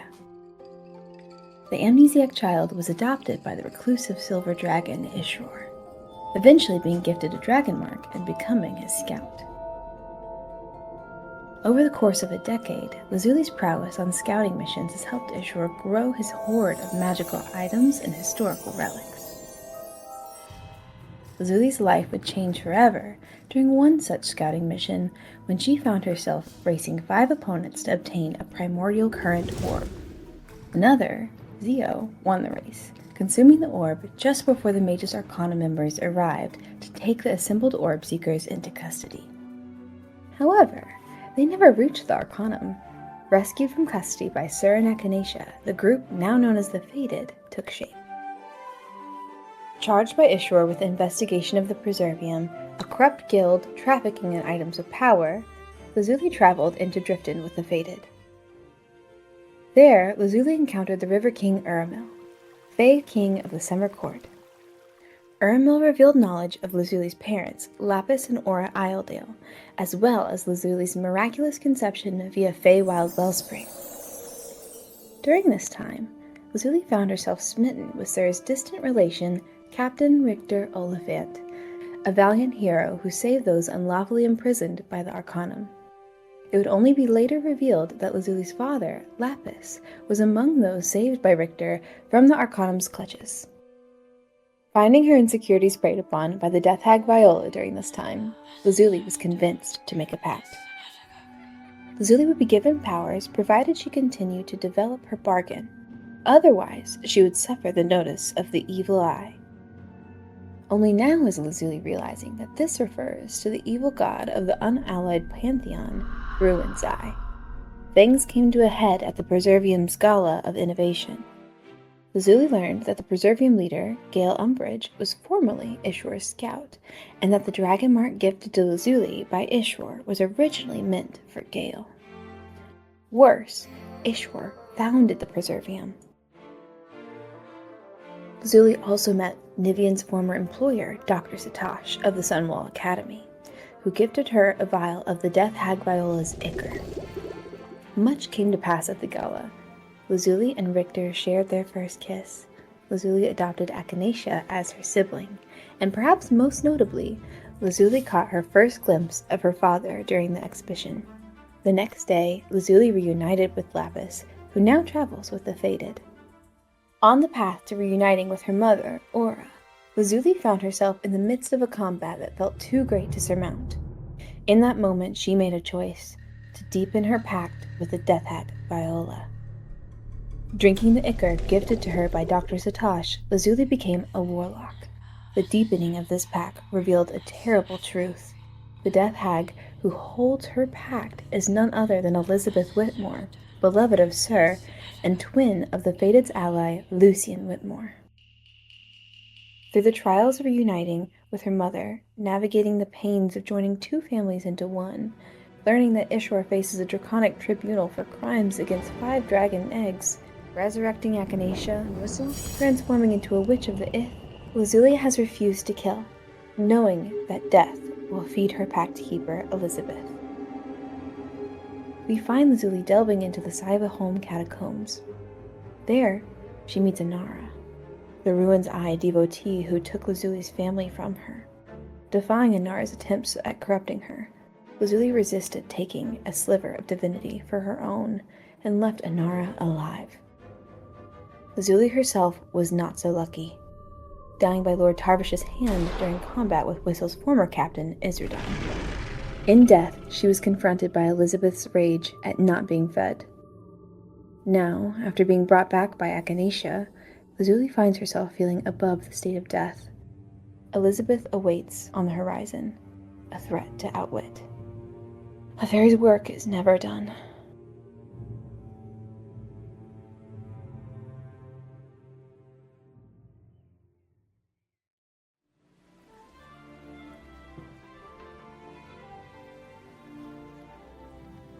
Born in the Scorched Isles, Xio Marino grew up in the comfort of a loving family, only tangentially understanding the meaning of conflict.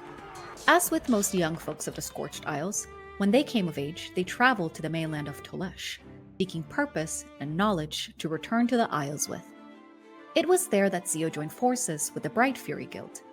Not long after, a mysterious voice spoke to Xio, and believing this to be his purpose, a pact was struck with the entity Isterus. Isterus sought a primordial orb, a rare object tied to the primordial current, a source of power which harnesses the sea of raw materials swirling in the plane of the elemental chaos. Xio found the orb first, beating several others, including Lazuli and Nivian, in their own pursuits of the artifact. Finding the first orb was only the beginning, tying his path to the companions they now call family, the Fated. In their travels, they have come to learn more of Isterus, a Famar Earth primordial, as well as the Union of the Tranquil.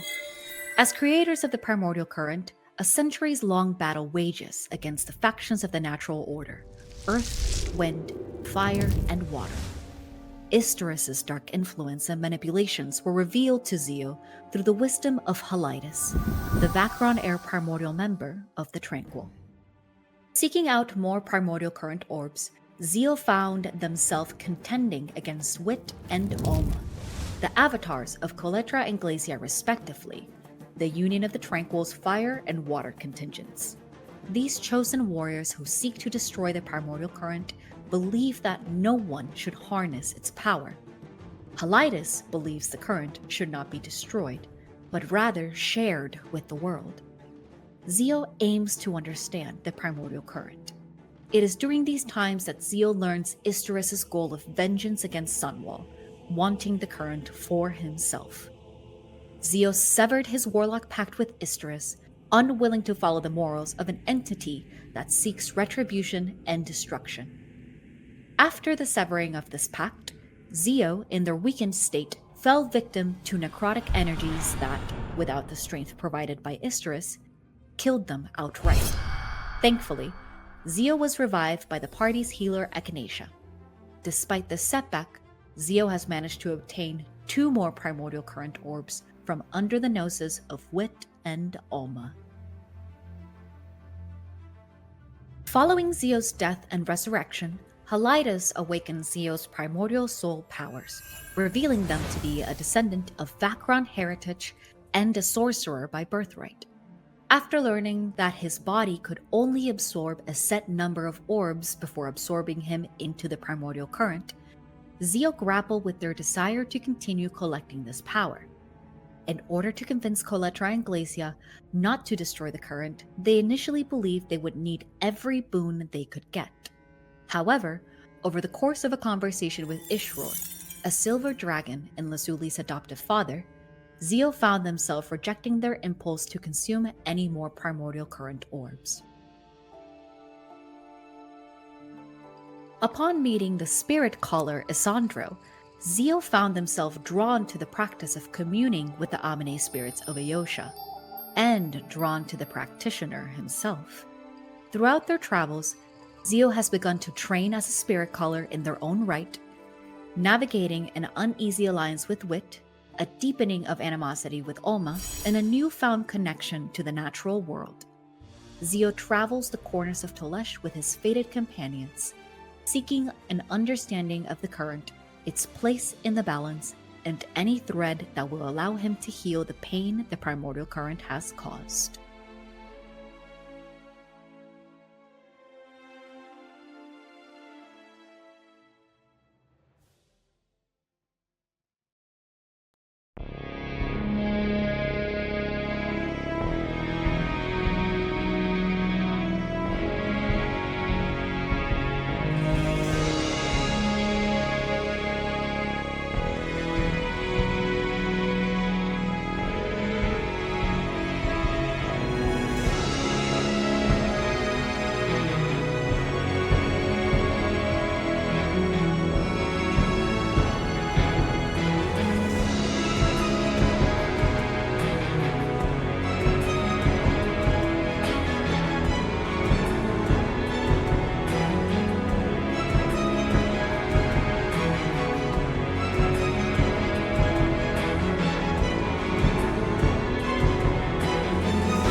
they can see and hear you. Hello, everybody. Welcome back to Known Realms Tolesh.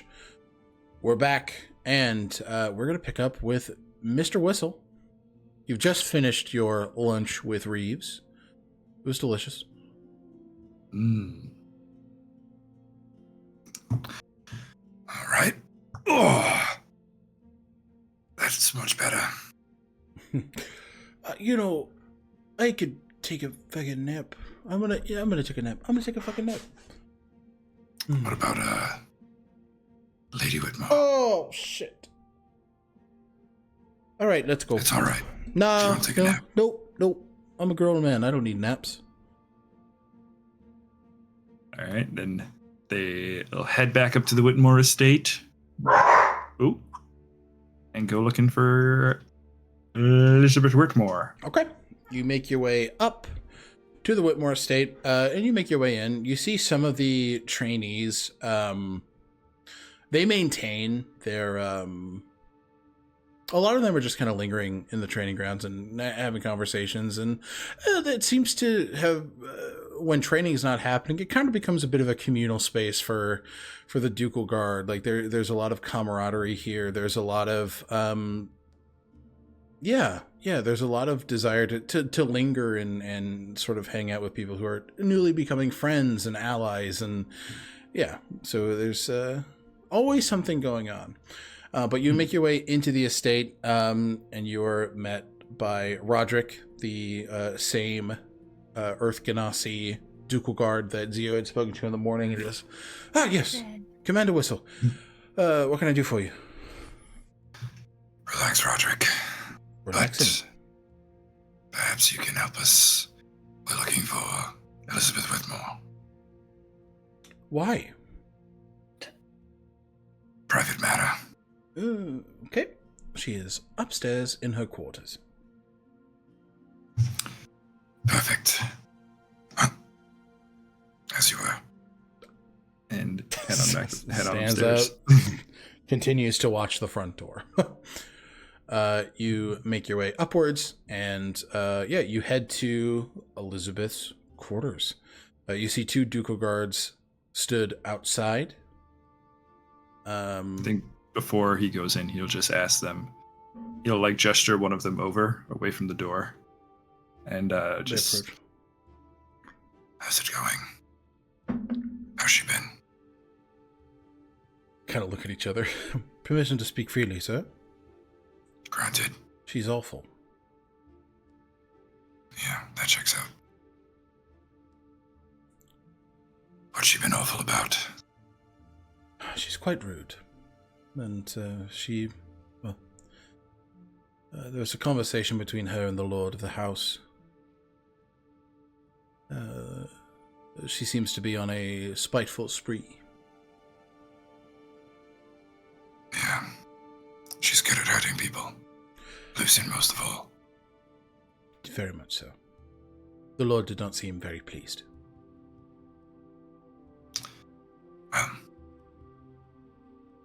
just so happens that Commander Reeves and I have business with her today. Oh, understood. Well, sort of opens the door, looks at the two Ducal Guards posted within her room. You two can take an early lunch. They just go, understood.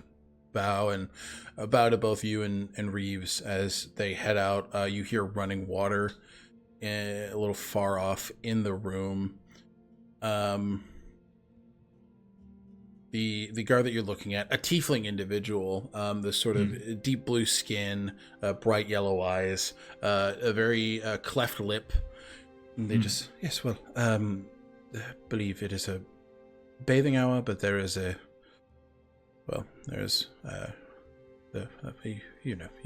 yes. That's all right. You cannot be seen, yes. As Whistle's walking into the room, he's going to do a quick glance around for any sort of writing desk, notes, books, anything that she, just taking a look at what she's been up to since she's been in here. Give me an investigation check. You got it, dude. You got it, dude. That's pretty good. That's 18 plus, I believe, an 11, but let me confirm. Jesus Christ. Yeah, 29? He's investigated. 29, yeah, 29. All right. The 29. Not a lot of, not like open personal notebooks or not any sort of. There are certain like books from the library that she has taken, but those seem to be a collection of Aeotian fairy tales. You see one that is a collection of scholarly writings on religions outside of the Alloyed Pantheon. And you see Occult Bestiary. This is volume 1. Okay. But that look was great. Doing bitch. Any particular pages marked or anything like that? Nothing is marked. No. Okay. Noted. Then yeah, Whistle's going to just kind of walk around the room, make his way. So she's in the bathroom essentially. Yeah, there's a covering, so like can't see a screen kind of thing. Yeah. You'll kind of walk around the outside of it and just announce loudly, "Good afternoon, Lady Whitmore." Oh yes, the dulcet tones of my murderer. The same.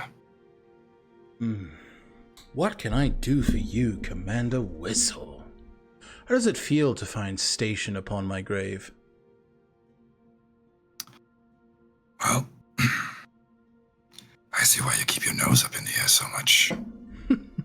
And why is that? Well, aside from being talkative, corpses do smell. Well, luckily enough, I was not rotting for long. Yes, we have a good doctor. You have a doctor. I guess you disagree on the quality. Either way, I hear you've taken an interest in our training. Well, the training barracks are directly outside of my room, and you are all quite loud. Yeah. Things change, don't they? Oh yes, this was Lucien's room.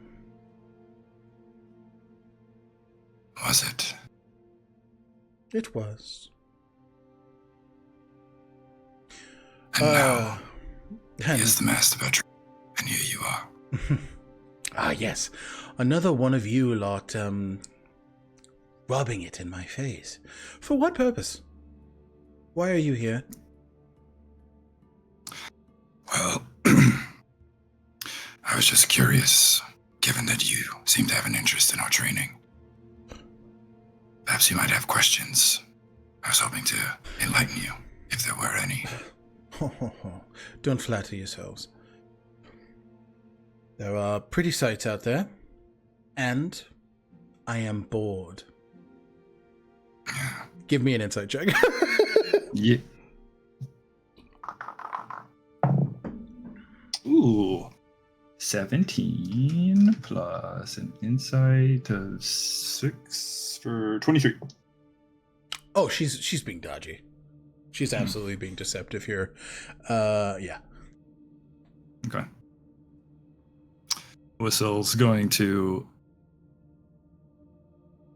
kind of stand outside the room and just say, "Oh, come now, Elizabeth. I feel like we've grown so close now, haven't we?" Oh, Whistle, that's a very fair point. Would you like to join me in the bath?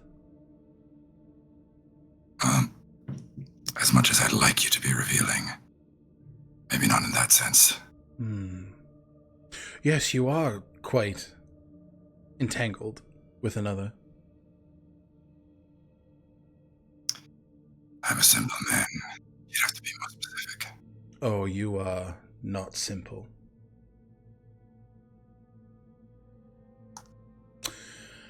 You hear the water shift as Elizabeth takes some moments to dry off, put on a robe, and she steps out.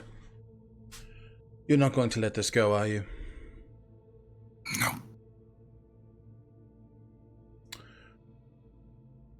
Then why would I tell you what I'm doing? Because you've got nothing better to do. Oh no, the game is far more fun for me. I've been playing it for nearly 30 years. And you're Kind of looks around the room at the guards at the door. winning, I guess. I am not in prison. I am not dead. I still reside within my ancestral home. I still eat 3 square meals a day. In your I little am brother's not old losing. room. Oh, With guards at your door. yes. We all meet complications. But you lot seem to have a aversion to prisons, so I luck out. Unfortunate for you. So, back to the point then. At the point. If you're playing the game, is this really what you're hoping for? Maybe it's time to change tactics. Have you tried honesty? Honesty gets you nowhere. Well, lying gets you here, so Yes, a place with boundless opportunities, people walking in and out all day, and guards who can't help but get drunk on their shifts. You must do better, Commander Whistle. Though, Whistle's gonna look at Reeves and kind of Reeves raise is an like- eyebrow. shit. Well then, Lady Whitmore, it seems you have enlightened me this day, and I will strive to do better. Good. Now the ball's in your court.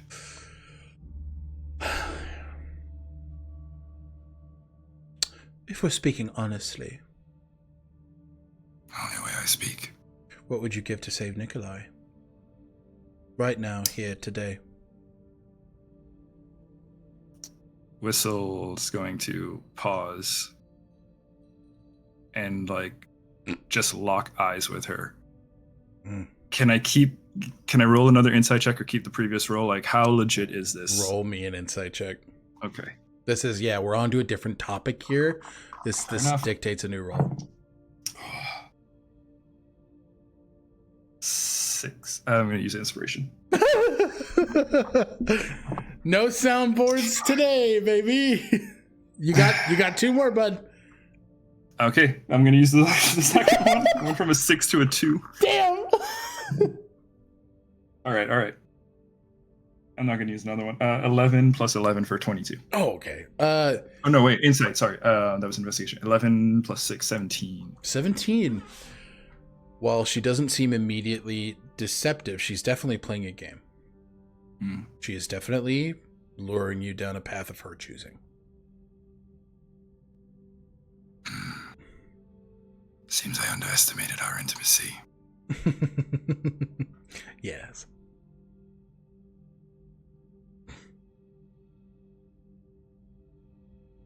Whistle's gonna look to Reeves and just say, Do you mind waiting outside? He doesn't like that. He kind of leans in. Are you sure about that? She's a snake and you're a fucking field mouse right now. You really want to play into her hand? And snakes don't have hands. Whistle's gonna look back to Elizabeth and just ask, Unless you don't mind him staying. Oh no, I'd like to speak intimately. and he's just gonna look back at Reeves and just hold stare and shrug. Like, yeah. He just... Fine. I'm back in 10 minutes. Enjoy your nap. sleeping on the job too. What kind of Ducal Guard has my brother raised? Reeves exits. They're coming along. I've But seen. here we are. So, what would I do for Nikolai?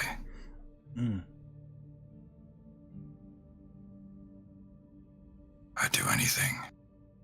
But if you think you're going to take advantage of that, you should know that if you were to cross me, it's not going to go well for you. Yes, you'd do the same thing you did before all over again, I understand. No. Those days are behind me. Right behind me, but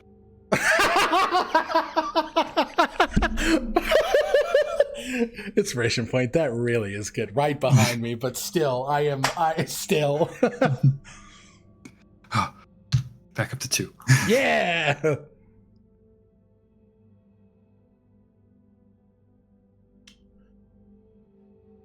You see, one of you is already gone.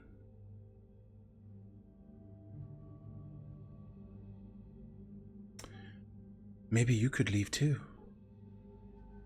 You owe these people nothing. They use you because they lost the man whose weapon you carry.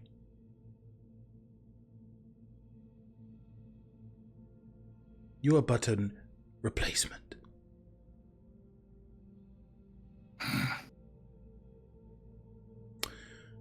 And well, the occult holds many possibilities.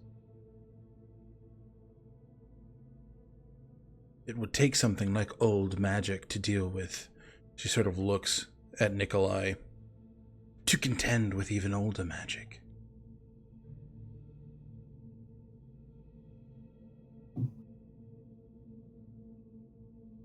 You don't seem like a man steeped in religion. I'm not. What sort of magic do you have in mind? Well, the ith is strong, though I can no longer wield it. I am but a mere mortal. But in my time with Viola, I garnered connection. I met a lot of hags. A few witches, too. I know that you all seem to have some preference on which you engage with. I hear whispers from my little field mice. She smiles, thinking about what Reeves had said.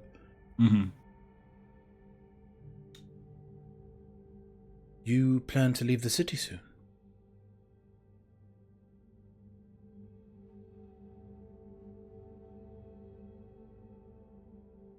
We won't stay in Iyo Thalor forever. I surely hope not. Oh. But you'd miss us, wouldn't you? Your entertainment outside. Although, I imagine someone will keep up with the training. But this old magic you speak of, these witches or hags, you know one that may have a way of restoring Nikolai. Yes, one who is fairly well versed in the realms of souls and binding them to different forms.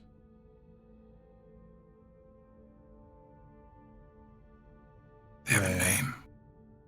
Depends on where you're going.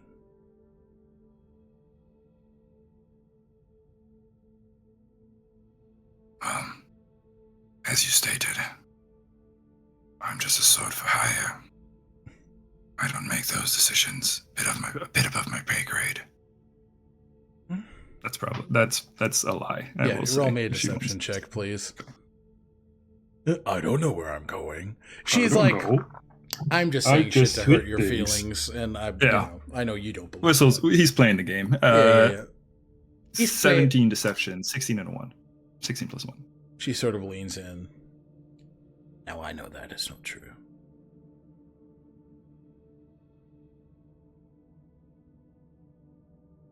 You tell me where you're going, and I will tell you the name of who to find there. I can't give you the name of the correct individual if you are heading to Zendrix. Maybe I'll say someone in, I don't know, Drukamesh. Maybe you will. Wouldn't want to send you on any false errands. Well, Drukamesh is our next destination. Ah. Good. Which click above table. Right? That's correct, yeah. You're like, right? Right, There's so right. many fucking names that I've been given. We're heading to Larwith, which is within Ulkes, which is within Drukamesh, which is it's like a Russian doll of names. Well, Drukamesh is interesting. You have pure hemomancy, or you have the Ith. And as I understand it, your beloved is tinged in blood. You are well informed indeed, Lady Whitmore. No longer lady, just Elizabeth. Elizabeth. If you wish to go the route of hemomancy, you want to seek out an elven hexer by the name of Ithriel.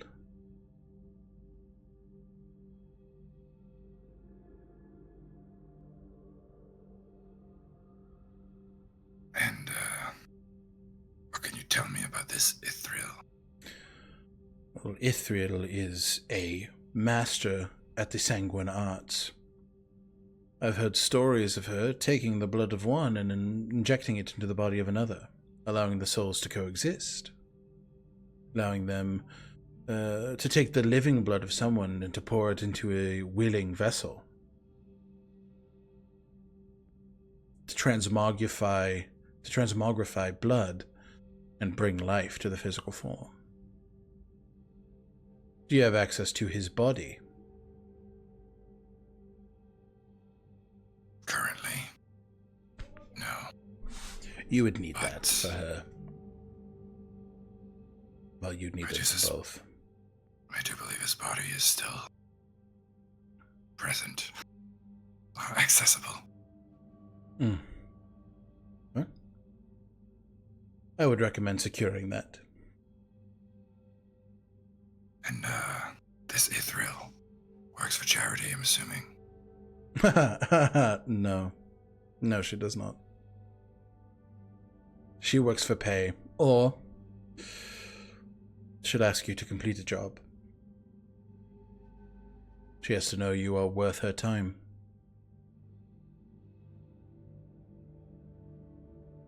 Payment before service. A lot of people die very quickly within the business of hexes. I have to figure out whether or not you are worth your salt.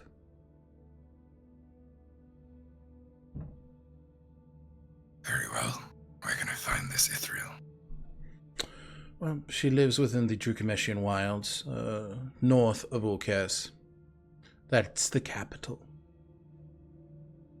I've been. Oh. Wonderful. Then you should be familiar. Hmm. She dips into the city every month or so for goods. I can send out a word if you'd like. Let her know to be within the city limits. No. It's all right. I think the less words that you send out, the better off we all are. You are smarter than I give you credit for, good sir. She lingers, saying, sir.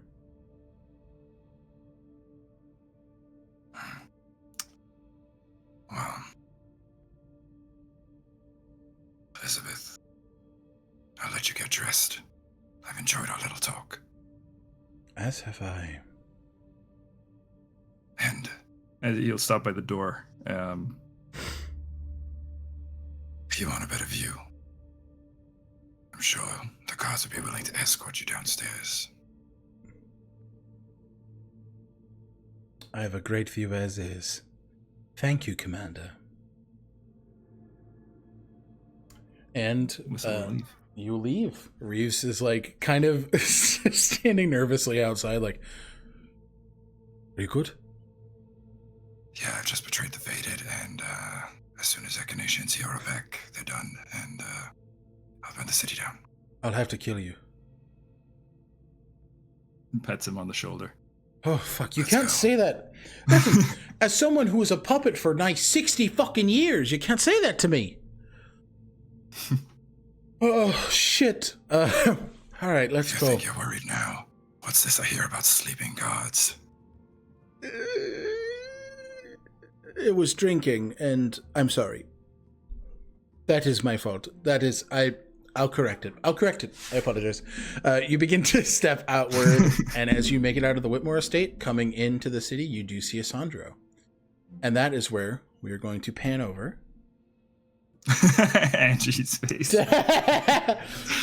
Watching both Angie and Button respond with their face to that conversation with Elizabeth, primo.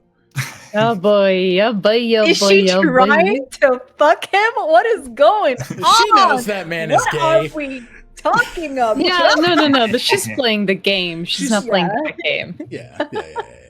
She's a player. Echinacea. You find yourself talking with Quill, and he does inform you about what the physical therapy entails, and it is exactly what you and Wit did in the Wavering Peaks, letting out the primordial energy so that the core of that wound is not continuously festering, so it is not continually supercharged. Excellent. And the treatment is going well. He's receptive to it. It seems to help him every day, which is good. Wonderful. I'm glad. And Lorian's physical therapy? A bit slower. He has lost a lot of control of his muscles.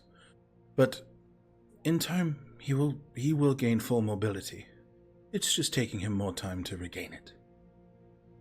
But he is strong, both in will and body. Yes. Yes, he is. And Echinacea cannot help but think of that dream, that hallway of light and dark, and though they were lingering in the light, all of those memories in the dark, with Aedwulf and Lorian, bound to the same body, Lorian not in control. And I think Echinacea's guilt swells to include Aedwulf's in that moment. Yeah. Aedwulf just, you feel that same feeling welling within his chest, and he's just, sorry.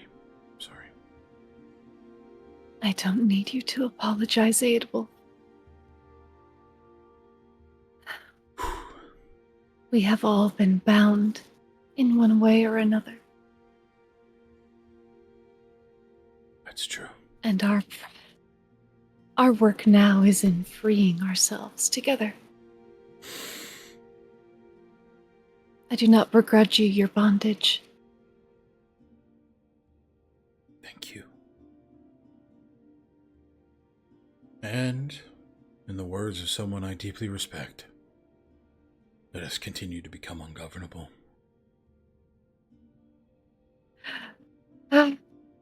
We bow to no one's governance. None. Ready? Ooh. No, let's go. Let's go.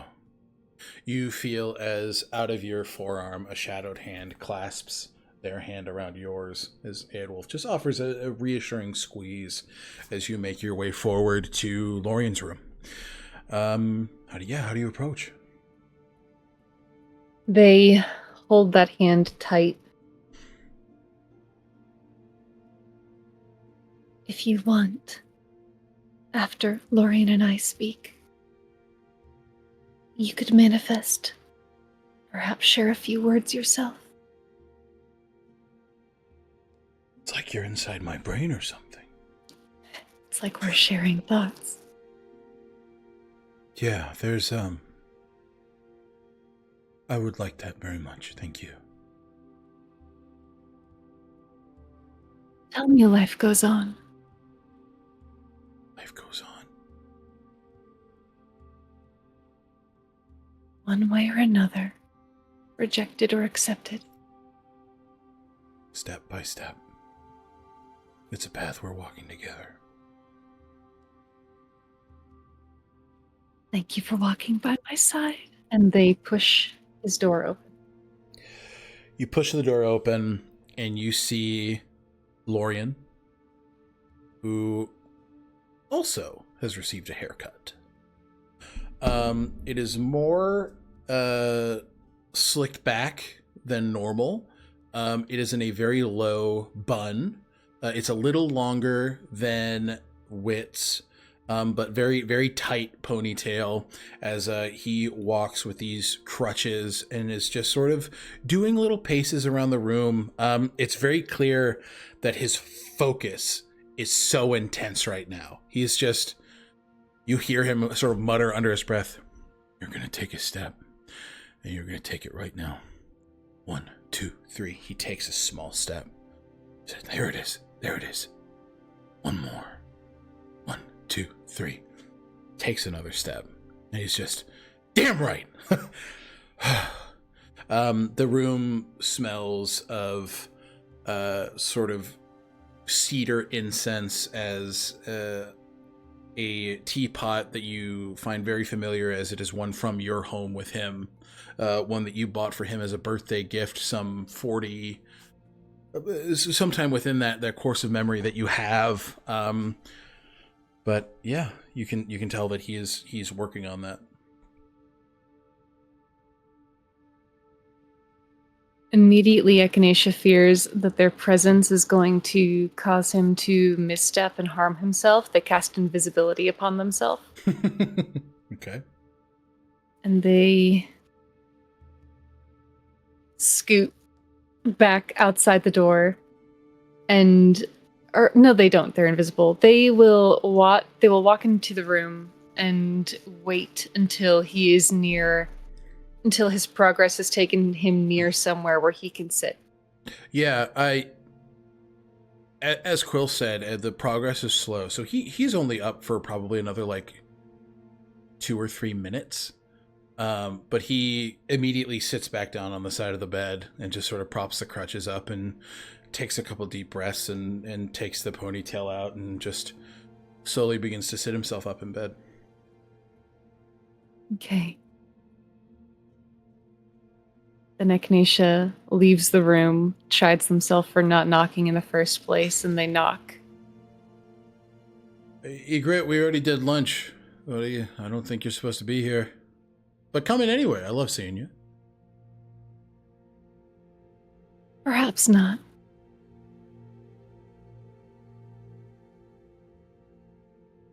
Come in. Echinacea peeks around the door, now visible for having knocked. And it's a moment where the two sides of their memory are truly merged, as the butterflies in their stomach belong to both the wizard and the cleric. You are making great progress. At hearing the difference in the voice, tears immediately begin to well in Lorian's eyes as the biggest smile curls across his face. Ugh. There you are.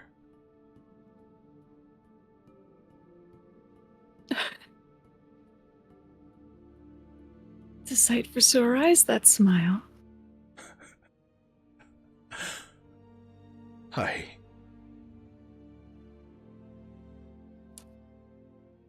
Lorian, if I come in this room, I'm going to want to hold you. Please do. They run over the threshold. They want to throw their arms around him, but they're gentle. They sink down beside him.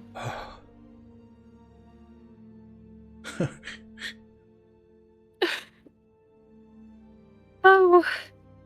Oh no. Why are you saying, oh no? I'm so happy. I feel a fool from my fear, that's all.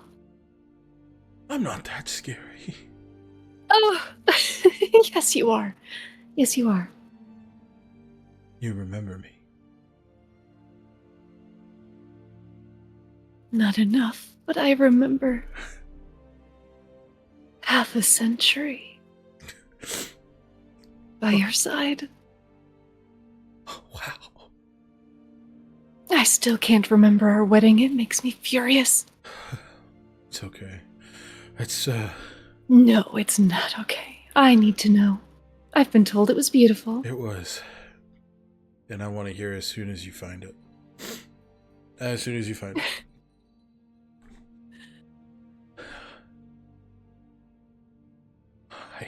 it. There is like... Echinacea came to him as a stranger the first time. And he fell into very much trying to communicate with the person he knew. This is a part of that person. And Lorian just sort of gently picks himself up and sits up proper and just holds them very close.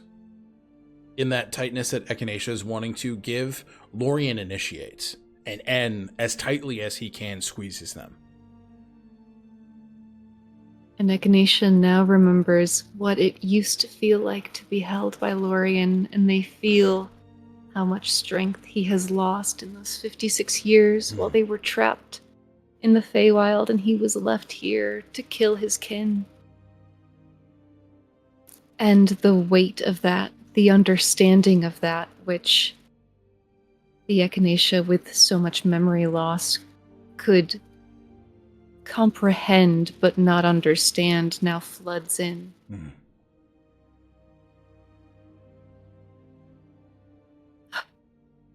I knew.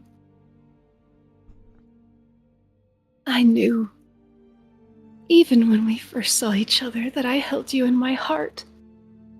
You said as much.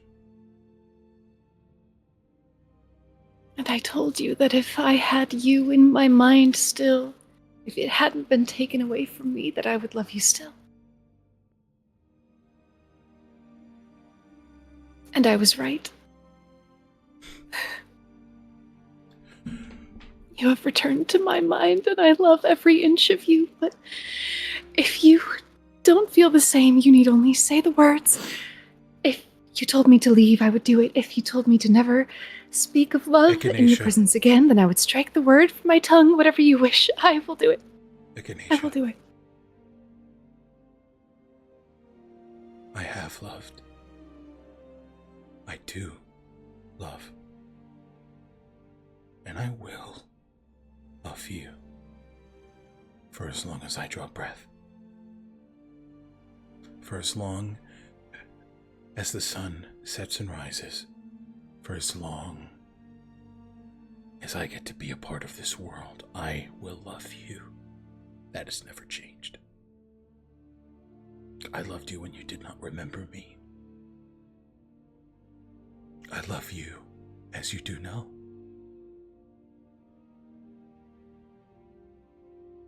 That has not changed. Please never strike that word. Never. Speak it loudly, speak it freely, speak it to me with others. Sing it if you must. I love you so very much.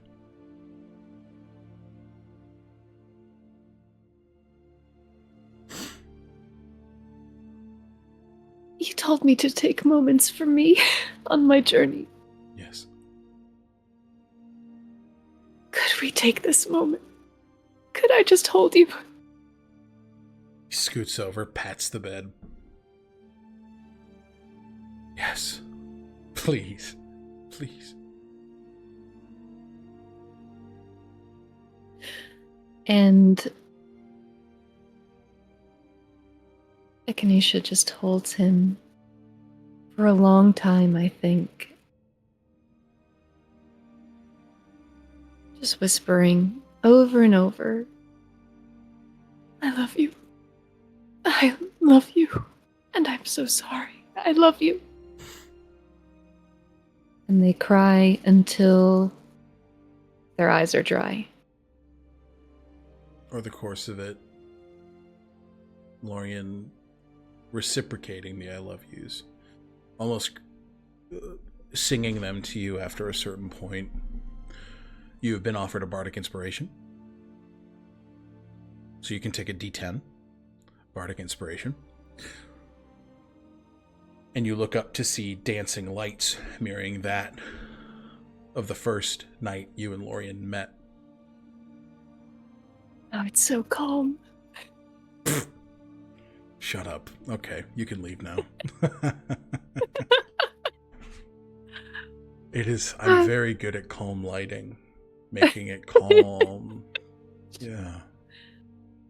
And there's something in that, in having a secret joke. Yes. That sets Echinacea just laughing out of their tears.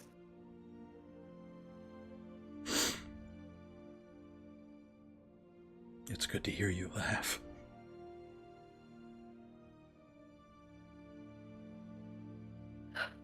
It's good to hear you sing.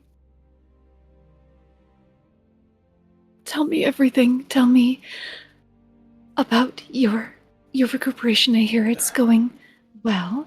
I saw your steps. You were in here? Yes. You spying on me? Yes, I apologize. That's all right. Full permission to spy on me in the future. Well, it's not really spying if you have permission, is it? Shut up. It's fun. It's slow.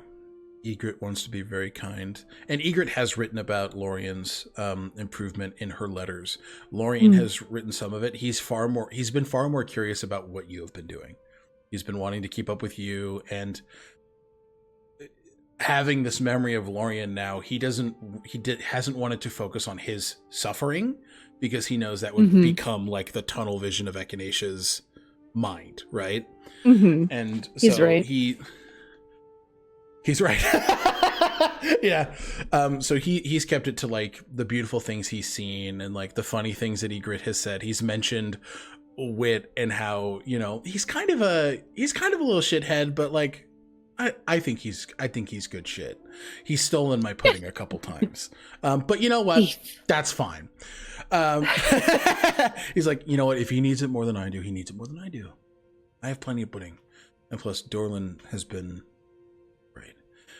My recovery, it's slow. It's slow and it's frustrating. And Egret wants to be very kind to me in the ways that only Egret can be. But it's going slow.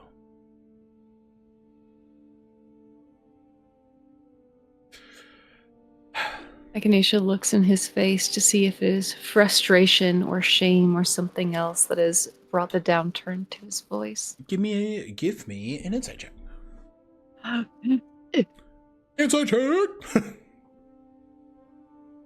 16. 16. It's frustration. It's frustration, and there is a tinge of that shame. It's both. The frustration at like taking a slow healing process. It's just that. It's slow. He knows it's important. He's not, you know, especially to you, he's not kind of saying, "Oh, I wish it was going faster." But like, of course, anybody naturally would want it to go faster. And Lorian is used to being this quite literal golden boy, and this is just taking him some time, and he's disappointed in himself. He thinks in the worst parts of his mind and his anxiety and his doubt that it's his fault it's taking so long, which just isn't the way that works. Oh, my husband. Begrudging your body its own healing.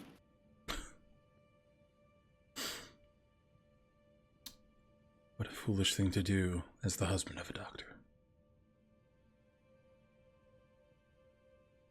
Is that okay? If I wanted to be bound by these bands, and they hold up the wedding band that they've worn around their neck, what would you say to that?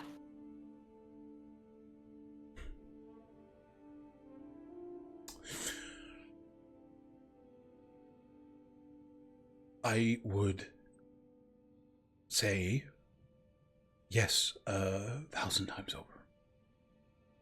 As long as you feel as if you wanted to have me. Of course. There's not a day that's gone by where I haven't wanted that. I may not remember the vow, but I meant it. Thank you for saying that. I know I meant it. And I mean it still. Kisses For their as hands. long as we breathe. As long as we breathe. You are my person. And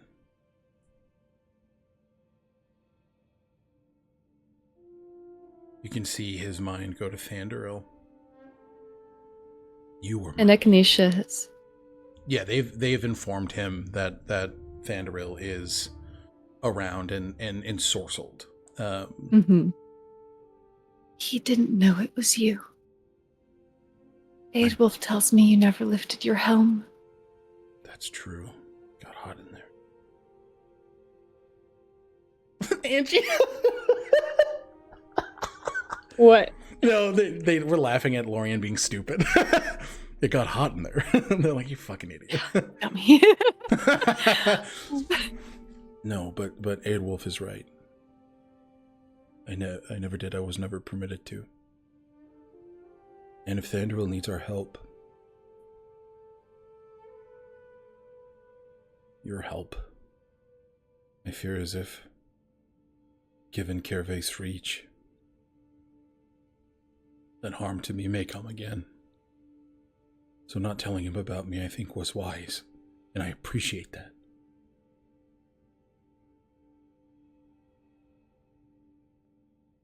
One day, we will break his pact. We have broken Lazuli's. I know it can be done. And he told me that we would have all the time in the world, and I think he meant it. So this time that you begrudge yourself in healing, I implore you not to. I owe him so We'll be many together again. apologies. Stop. Okay. You're right. You're right.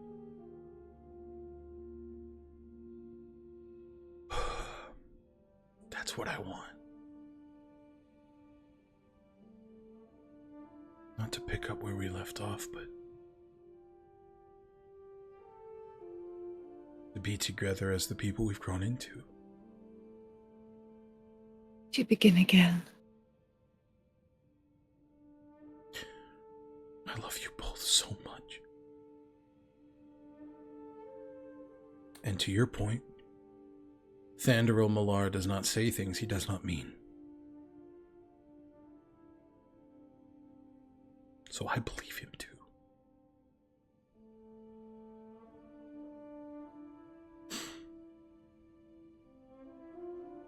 You tell me Yeah. about all of us. And I think they will just take time Yeah. asking Lorian about things that are still missing. Yeah. And getting to hear his memories and maybe even seeing them, what Aidwolf has glimpsed while in Lorian's mind. And as they do so, listening, I think they'll, in the Mind Palace, kind of look at Aidwolf. He's like, is that my signal? I'm not asking. Here, now I'm asking. Fuck. Do you want to speak to him? He does the exact same thing you did. Yeah. the big inhale, exhale. I'm gonna be a wolf if that's okay. There's a part of them that still feels very protective of their visage. And I think in this state of vulnerability, it almost, and this is stuff that Echinacea is able to glean just by nature of being so connected to Eadwulf, there's a part of them that wants to protect that. And I think it might be easier to be the wolf, to be the object of Lorian's torment, so that maybe if Lorian had something to say, it was coming from the person, the individual, the shape that did this thing. Not as a way to like self-flagellate or to soak up punishment, but to show what Eadwulf is wanting to say is earnest. You do what you think is best. I'm here for you. I know. So after hearing these memories, these tales of Lorian, Thandril, and Echinacea, Echinacea's shadow grows long, becomes the shape of a wolf. Could Eadwulf speak with you? I think at this point, Lorian and Echinacea have kind of gotten close, right? They kind of like falling into each other and sharing these things. And you feel the smile curl as it hits your cheek, Echinacea. And Lorian, of course. I consider Eadwulf something like an old friend. Spent a lot of years together. More time than I remember. Yeah. You both turn to look, and you see Eadwulf in his Shatterkai shape. You changed your mind. Yeah.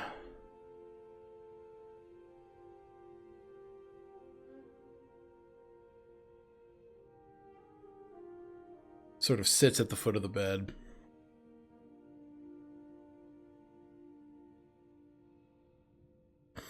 Lorian, I'm sorry. For everything. Now, it was not at my hands, and I know you know that. I know that they know that. But I'm sorry for the impact my shape has had on yours. At the behest of Kervaith.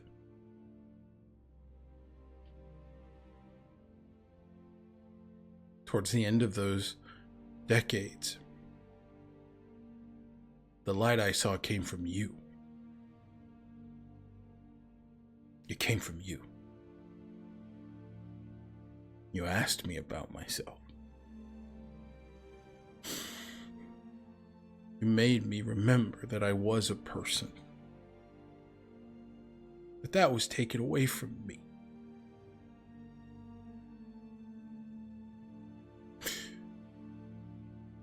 I'm sorry they did that to you.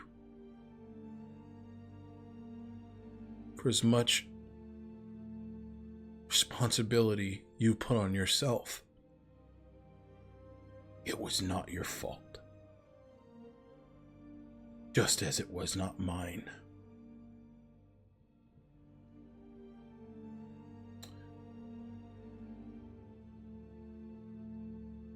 In some strange way,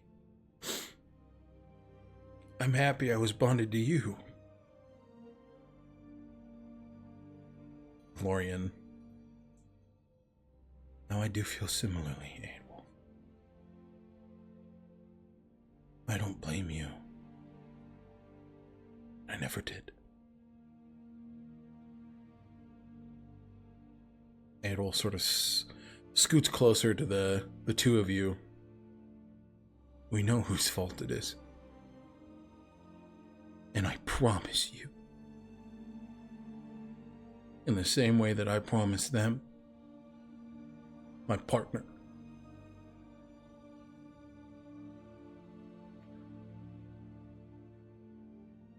pay for it. You won't get to do this to anyone else. Never again. They will get their memories back. You will be strong again and get to live free from his tainted gold. And I'll get to be me again.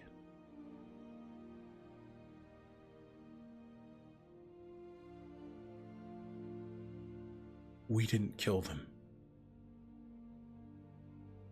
Gervaith killed them. We were just the instrument.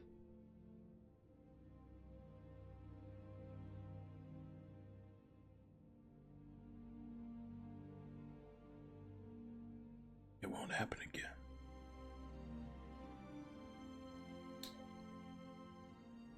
Lorian, very moved by this.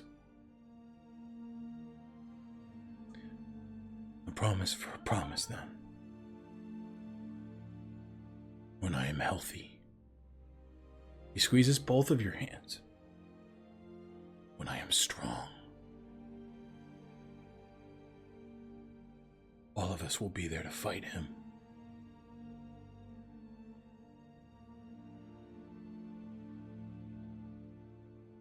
I will walk beside the both of you.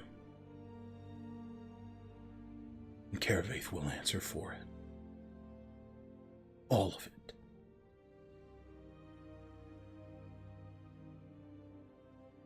Gervaith called you his fate touched, and yet it is you who holds fate in your own hand. They squeeze both of their hands. It's a promise twice bound, then.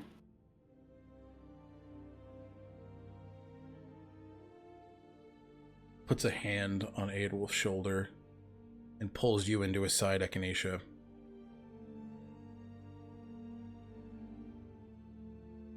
Well, I can't. Keep them safe. Aedwulf, puffs his chest out. I was doing that before, and I'm gonna keep doing it. I'm a nurse. Partner.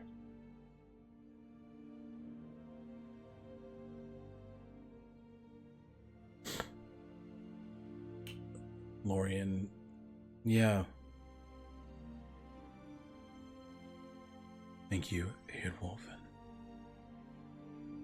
I'm glad you two are getting on so well.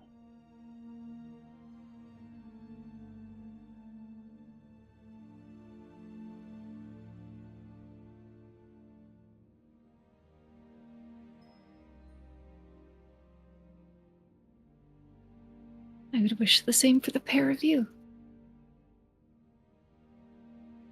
Like I said, grabs him around the neck, kind of pulls Aedwulf in. It's one of my oldest friends right here. Aedwulf wiping the shadowed tears from their cheeks. Oh. Yeah. I feel the same. And Echinacea, you know that to ring true. There is this wash of that knot of guilt that you've both felt. You feel it begin to recede from Aedwulf's chest. As Lorian in all of this has been so generous and so understanding. And that started from even before he was liberated by you and the rest of the party. Before that pact was amended by you. Lorian has been that light for Aedwulf, and that has been cemented here. Echinacea pulls them both close, wipes the tears from Aedwulf's shadowed face, and I think that's where Xio, if Xio goes looking for Echinacea, that's where they find them. Aedwulf in this shadowy form, Echinacea's hugged them so close that they're kind of almost sharing space again, and just hugging Lorian so tight. Yeah. Yeah. Xio will is the door open? Yeah, I don't think Echinacea closed it. Yeah, I think even with the door open, Xio will knock just to not interrupt in the moment. Well, kind of interrupting, but being polite about it. But yeah, doing so politely. Oh, Xio, hi. Hi, Lorian. Good to see you. And Xio will walk in and immediately walk over to Echinacea's side and grab Echinacea's hand and grip it. just grip it very tightly. And it's one of those things, like, it's just coming up to your side and just it's hidden. It's a hidden motion. I feel like they press themselves against you and grab your hand, even though, like, coming off of that embrace. And you see the sort of, like, look in their eyes that is just kind of not settled, but they're smiling. So, and then looking at the three of you, just, I hope everything went well. Echinacea, seeing that sort of secret look, gives Xio's hand a squeeze, and there's a sort of searching expression that meets your gaze. How are things are going very well for me. How are you? Xio kind of takes a moment and then gives a little, like, non-committal sort of, like. With that, you and see Wit from the door. Yeah. Are we getting the cream puffs or what? Yes, we're coming here. Be patient. You should. And then Xio turns over and says, "It's polite to say hello. Do you want to come in here and say hello?" They were rude. I don't want to wait for cream puffs. I was told we were getting them now. You're not my doctor. I did start off your doctor. Shut up. Lorian goes, don't you dare talk to them that way. Yeah. It's okay. No, it isn't. No, it isn't. Wit goes, looks behind him in case there's a boot coming his way. I'll be out here. Recedes into shadow. So you And guys Xio met says- Wit? Yeah. Oh well. We actually have known Wit for some time. He is here because Echinacea suggested that he come here. And because Xio convinced him to do so. Well, I He's- didn't convince him anything. I think he made that decision for himself. I can't take credit, and I don't want to take credit. That's fair. You made a convincing argument and he listened. well, Because it was a good and well-reasoned argument. well. Yeah. However he got here, he's here and he's healing. That's good. He likes to steal things, particularly my pudding. Well, You guys are getting I told cream puffs? we are. We're going to the Wallflower. Do you want to come along? Yes. Zio doesn't know Yes. that Zio doesn't know that Lorian is having difficulty walking. So I have the means. Echinacea casts Tensor's floating disc. Oh. Oh. Would you like to come with us to get cream puffs, Lorian? He sort of hops up. Let's go. And I think Echinacea settles. It's very cozy. Yeah. Wolf will hold Lorian on Yep. the floating disc, This and is then where they turn into the Echinacea will wolf. guide it. And Yeah. Oh. kind of like a back pillow and curling around Lorian. Absolutely. Yeah. Yeah, and as we head into town, I think Zio's going to be walking side by side with Wit. Mm-hmm. And I don't want to I don't know if you were going to jump over to Iyo Thalor. We're gonna jump into a break. Okay, got it. Yeah. But is there something you want to say? I have some questions to ask. But Okay. I will wait till. Yeah, we'll touch base on that after break. So, all right. With that, we're gonna go ahead and jump into our final break here, guys. Excellently done. Loving this session, loving these talks. Thank you guys for being here, and we will see you guys in the next 10 or so minutes. Bye-bye.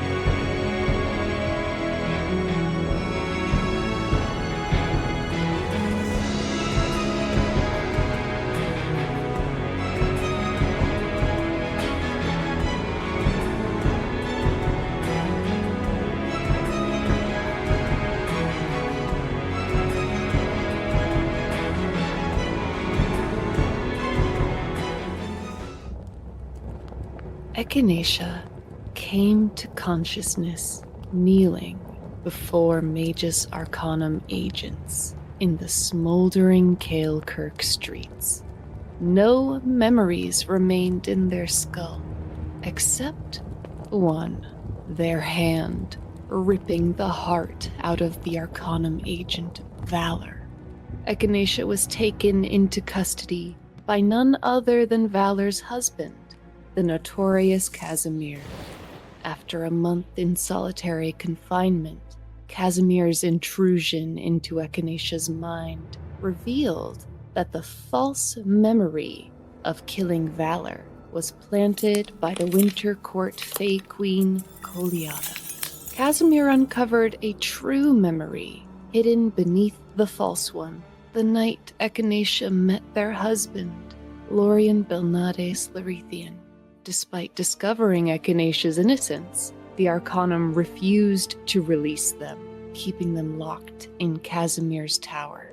Until the day the Oracle of Aldengate revealed that Lorian did battle against Coliata upon the site of a Shadowfell rift over half a century ago. There, Lorian was defeated by the looming shadow Eadwulf. Eadwulf, an undead corruptor Corberay controlled by the Winter Fey Queen, consumed Lorian and turned him into the Vildraven, a monster sworn to hunt the line of Larethian to extinction. The Oracle mercifully freed Echinacea after the revelation. Upon leaving the warded halls of the Arcanum, Echinacea learned that they are a fate touched of Minri, goddess of magic. With Minri, Echinacea crafted items of power called preludes, which grow based upon the chosen paths of the wearers. With time, Echinacea grew to love the fated, adopting Lazuli as their sister, advocating on Lucian Whitmore's behalf for restorative justice, befriending fellow Arcanum victim Monroe, and falling head over heels with the runaway Zendrixian prince Kaelin Vryn. With luck, Echinacea learned that they are bound to a phoenix, allowing the wizard to cast primordial restoration magic. They use this to heal enemies and allies alike, eschewing death hags and the ruinous god Silence locked away in Aosha's core. With rage, Echinacea learned vital information. Coliata's mind is not her own. She is a victim, controlled by the cursed sword Rhyme, created by the deceptive god Kervaith. Braving the lands of eternal winter in northern Shenthir, Echinacea finally faced the Vildraven. In the midst of their battle, Echinacea offered Eadwulf a new pact. Join Echinacea and bring Kervaith to justice for all the suffering the god has caused. Eadwulf accepted, leaving Lorian free to recuperate, offering Kaelin the Vildraven's mythic blade, the Song of Arvindor, and taking up residence in Echinacea's mind. Together, the two have braved many perils, closing a Shadowfell rift with the aid of Lucian Whitmore, recovering 50 years of memory with the help of another Corberay, meeting their brother, Dorlin, dying by Lord Harvish's hand. being brought back to life by Lazuli. With their life reclaimed, Echinacea got to work, reforging the Song of Arvindor into Kaelin's Oathblade Truthseeker, facing their deepest fears of imprisonment and loss of self in the Sivaholm catacombs, reuniting with their forgotten love and unwitting betrayer Thandor, who remains bound in a pact to serve Kervaith, transforming into a seraph, freeing a goddess bound by the gods Silence, Kervaith, and Ruin's Eye. Echinacea now seeks to reclaim the rest of their memories, to save Koliada from Rhyme's influence, to free Thandoril from his pact, to close the rifts that scar Tolesh, to dismantle the Magus Arcanum, to confront Kervaith, to break the silence.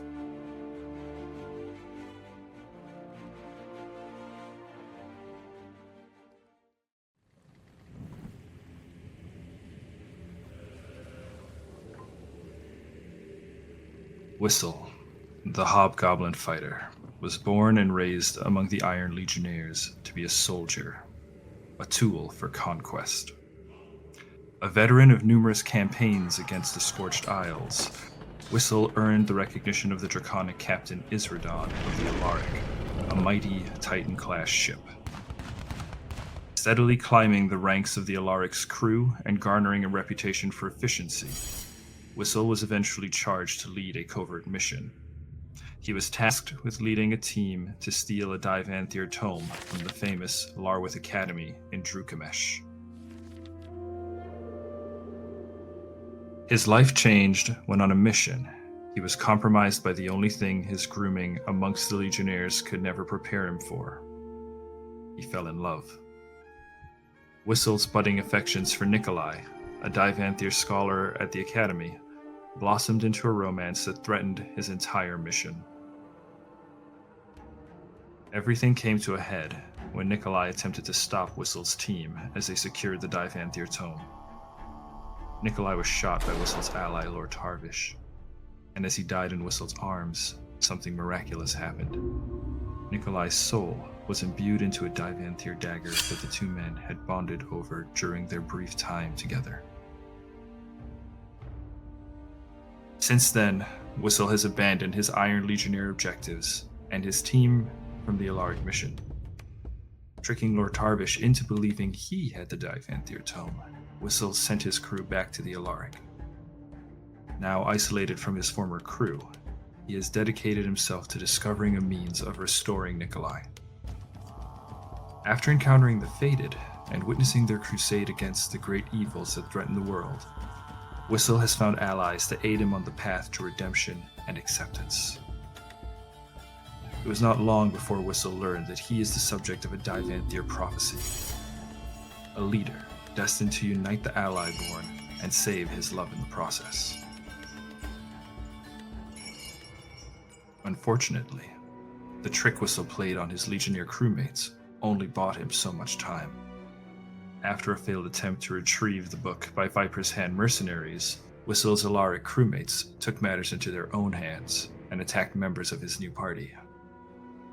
Whistle arrived in time to watch Lord Tarvish kill Echinacea. Falling back on his Legionnaire training, Whistle cleaved the gunman in twain without a word. Navigating the strife caused by using Nikolai to kill, Whistle set about seeking redemption. Having been crafted a prelude by Echinacea, seeking training from the Golden Dragon Helgon the Gildenfire and the Winter Court Knight Uldiel, Whistle found himself taking steps down the path of the Protector. In doing so, Whistle promised Xio that he will take the burden of killing upon himself should the need arise. Whistle's role as a protector found him ensnared in a deal with Isradon to claim a new lair on his captain's behalf. In an act of desperation, Whistle offered Isradon the abandoned keep Sivaholm, the meeting place of the forces of the Eclipse of the Three, the vile gods Kervaith, Ruin's Eye, and the Silence known as Vaemir. In the Sivaholm catacombs, Whistle the Protector came face to face with Whistle the Legionnaire. Suffering under the weight of his past, Whistle was forced to relive the choices that made him into a killer, until finally coming face to face with a cruel vision of his father.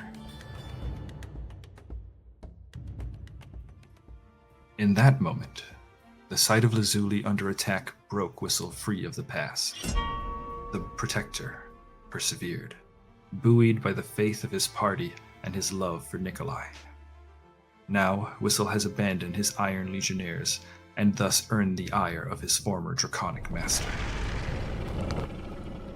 Days after retreating from Saiva home, Whistle found himself confronted by the adult Red Dragon and the reconstituted Lord Tarvish. Battle quickly ensued, during which Whistle was felled by Lord Tarvish's hand. In death, Whistle found himself face to face with an endless field of weapons and a godly entity, an icon known as the Maiden of Blades. She affirmed that Whistle is a protector. When Lazuli came to bring Whistle back to life, he accepted, returning to lead his party through a harrowing escape from the dragon Isradon. Thus, Whistle's connection to the Iron Legionnaires was severed. For the first time in his life, Whistle is a free man.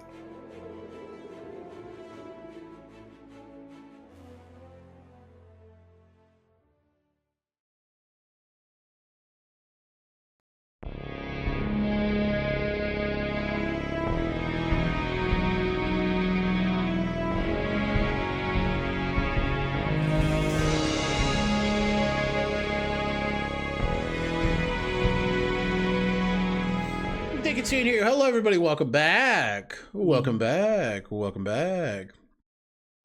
So, I want to address those questions that Xio may have. Yeah.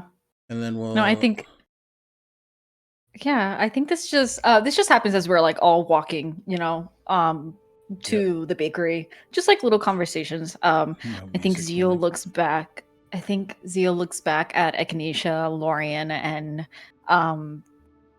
Aidwolf, and like has a smile on their face just seeing them interacting with one another all together. And at some point as they're walking, they look over to Wit, who I'm assuming is not dressed in a robe anymore, right? Because he's not wearing the patient's. You said that he had been dressed in like a patient's robe. Yeah. They have like pretty casual attire that the patients can wear, like if they go on an outing to the city, Yeah, absolutely. Yeah. And then remembers the mention of the physical therapy and says, so I heard Quill mentioning that you were going through physical therapy, and I wanted to ask you how you were doing. Quill talking about my business. What? Quill talking about my business. he's not at a hospital where people need to talk about his business. It's good. I get to blow shit up in a controlled environment. Is it like when we were in the Wavern Peaks? Oh yeah, exactly that. That's good. Man. I just shoot my load. Oh, that's an interesting way to put it. Wow. My load of primordial magic. Oh yeah, not cum. That's what we're calling it now. Okay. I just said not cum. Lorian's like, but are you good? Yeah, going good. Are you still playing music? Give me a perception check. Oh. And say just as like. I know you were. Xio and Echinacea can do that. Echinacea's looking at Lorian. No roll required. Oh, okay. Oh, I rolled shit. With an 8. An 8? What is that? It's just a 13. A 13 is more than fine. I mean, you're walking in the group. You see a big smile curl across Lorian's face. And just... Which, Xio, can be kind of confirmation enough for you. Which is like, yeah, kind of. Lorian's like, oh yeah, kind of. You played so nicely when we were in the Wyvern Peaks. Oh, don't let him talk down to you. He sure does still play. Do you two play together? I'll harmonize in the other room when I know he's not listening. Wit's just like, I'm listening. I can hear you. And your harmonies are off, okay? He's like, no, they're not. Wait. Lorian's like, it's okay, sweetie. They're not off. I know that. I know they're not off. Don't. And Echinacea in turn gets like a little like bulldog about Lorian. His harmonies are perfect. Yeah, they're perfect. They're perfect. Mr. Perfect. Yeah, no, I definitely I play. Still the same lyre? Yep.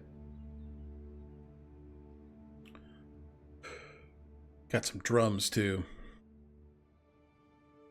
Do you play any other instruments? I play a lot of instruments, but lyre and the drums are the best ones. Be nice to hear you play again. Well,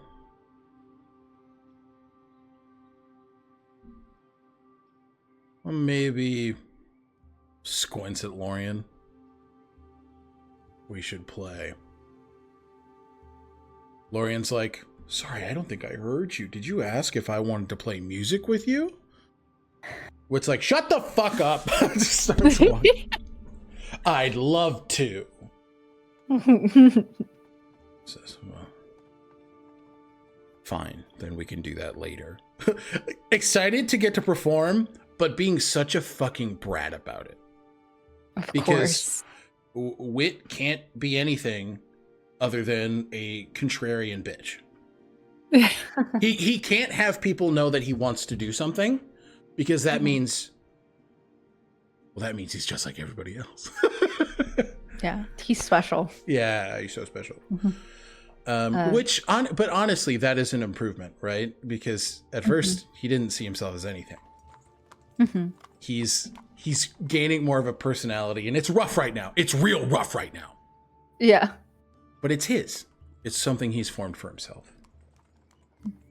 And it's easy enough to tell, I think, for the both of you, that there is a camaraderie forming with Lorian and Wit. They're both musicians. They're both contending with a body that is failing them. They are both in a place where they kind of would rather be elsewhere, but like they need to heal. And they're both finding solace in music, in performing, and whether Wit wants to acknowledge it or not, they end up doing that together more often than not. Oh. Echinacea, who has been like holding Lorian's hand through all of this, looks down at Lorian and Aedwulf. Well, perhaps we'll get to hear all three of you play together sometime. Dibs on singing, Aedwulf says, very.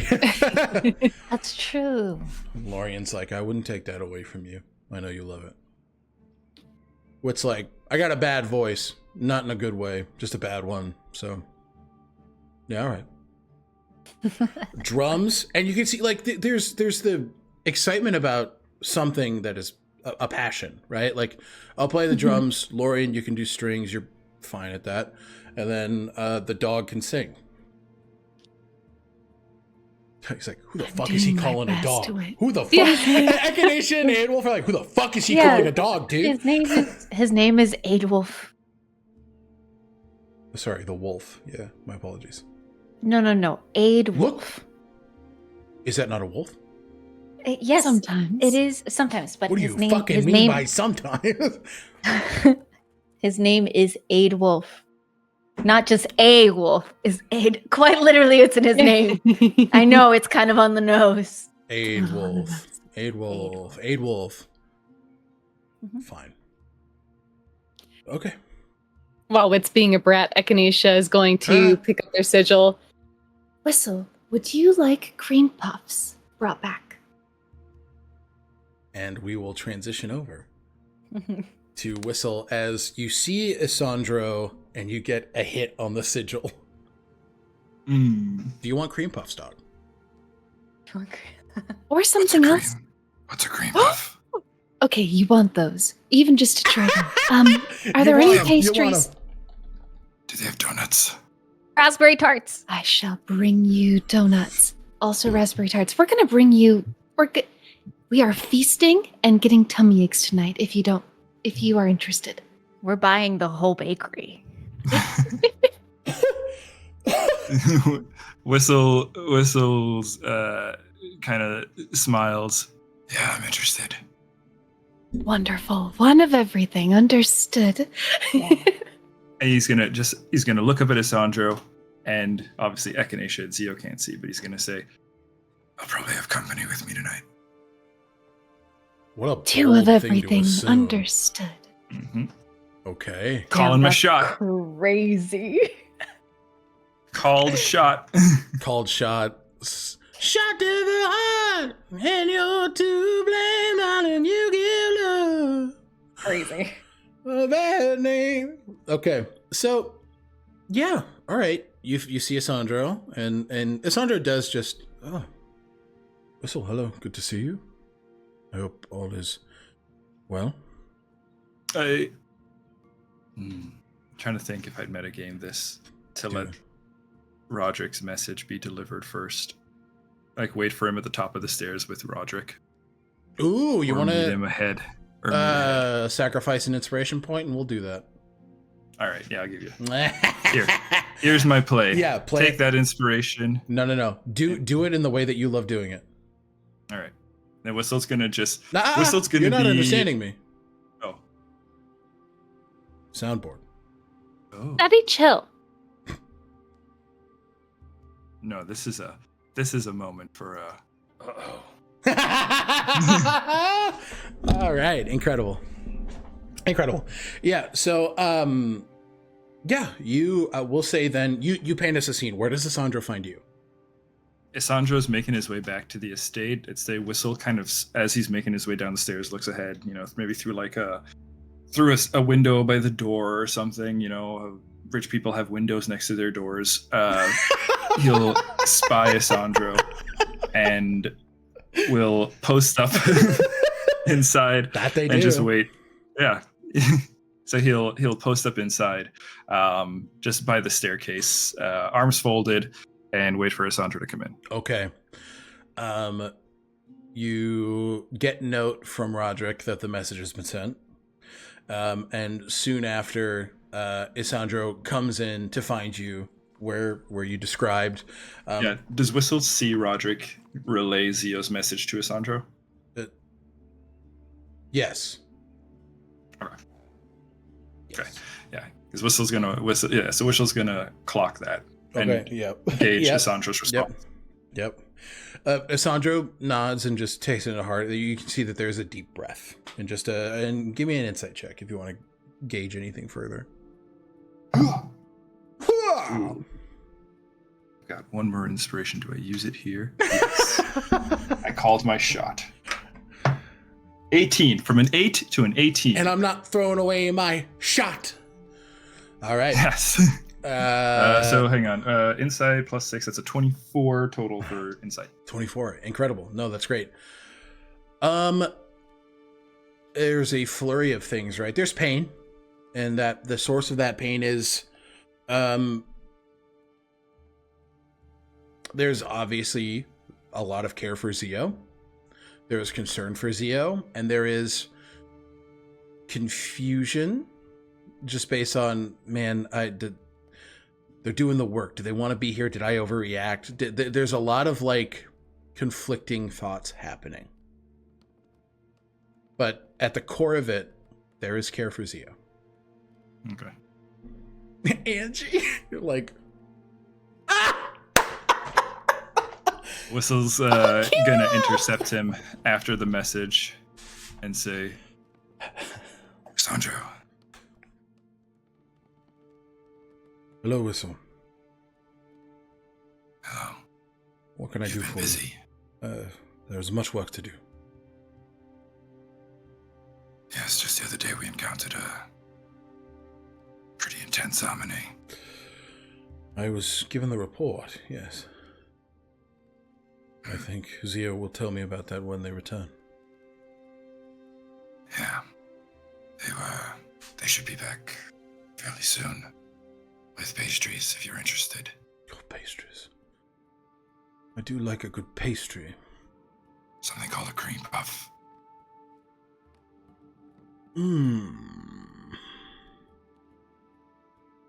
I do like a cream puff. What is a cream puff?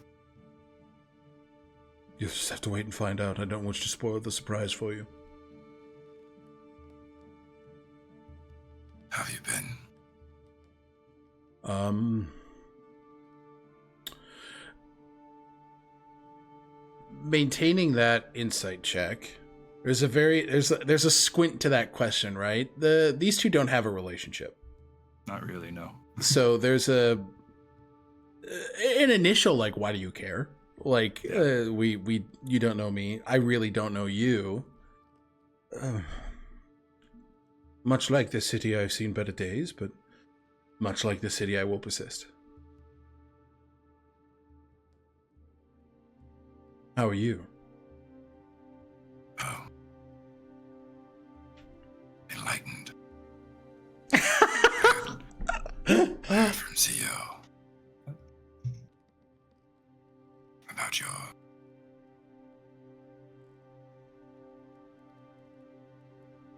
But, situation, relationship. Understood.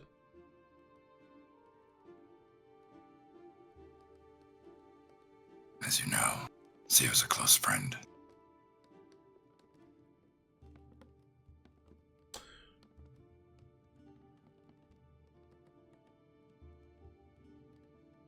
I know that you and Xio are close in proximity.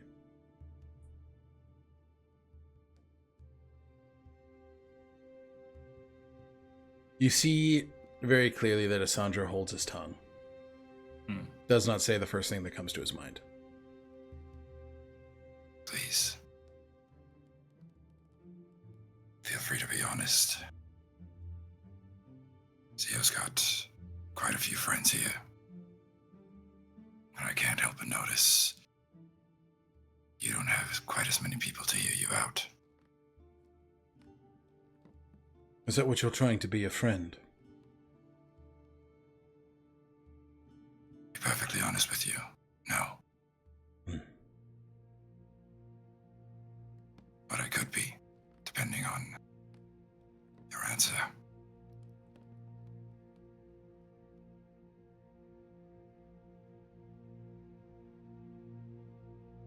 My answer to what? Well, I'm just curious. Do you really believe separating from Xio now is the best course of action for both of you? Is that what you want? Of course it is not what I want. Why?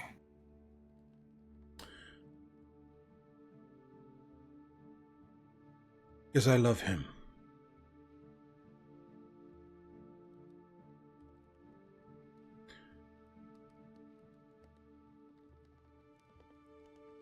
Xio says that they love me, but I am kept on the outside.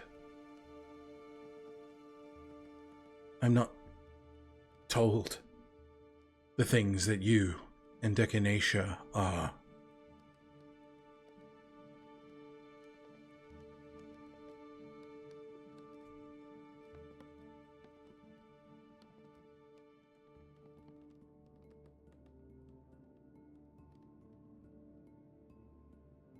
I love Xio.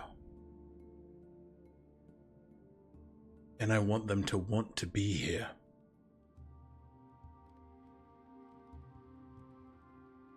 And from the conversation we had, they don't want to be. What is it that you believe Xio wants? to enter the current, to stop its poison from spreading, to save Holitis and to heal Isteris. These are the words they've spoken to me.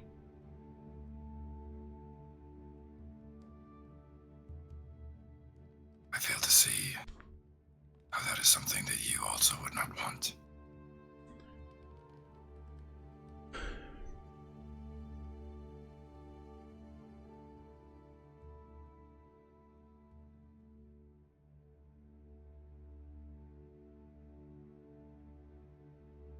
Those are things I want. Just not at the cost of Xio's life.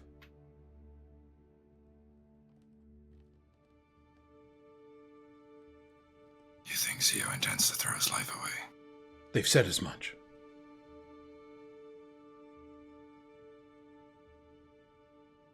Have you heard Because of different? That they don't wish to go into the current?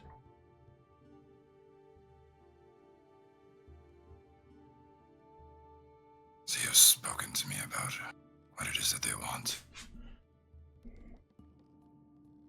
But I believe that answer is between me and Xio. If you want to know what Xio wants, I suggest you ask him yourself.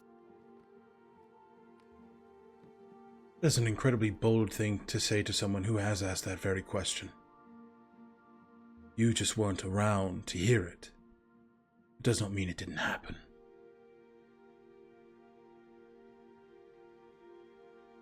I'll tell you this. The answer that I got from Xio sounds quite different from what you said. Then this would not be the first time that you've received different information from Xio. Or you've been told something before I have.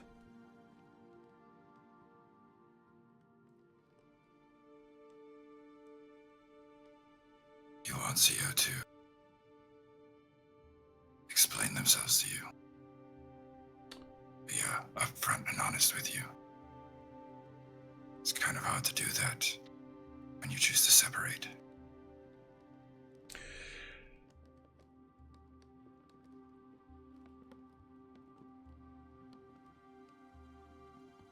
I'm gonna roll a d20 here. Hmm.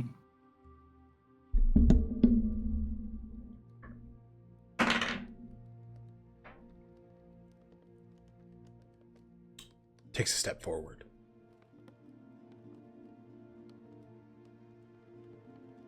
Whistle doesn't move. Looks down his nose at you. You're right. You see a big intake of breath.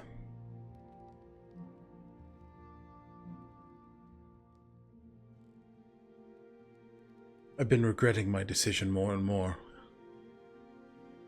after making it. I don't want Xio to change without me. I want them to grow with me.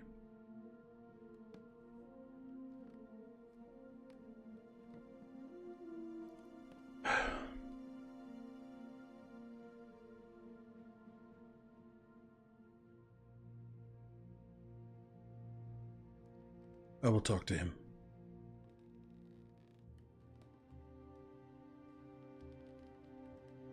Whistle's going to step aside and pet Isanjo on the shoulder, just like a comrade-y kind of grip. That's the right answer. Now we can be friends. And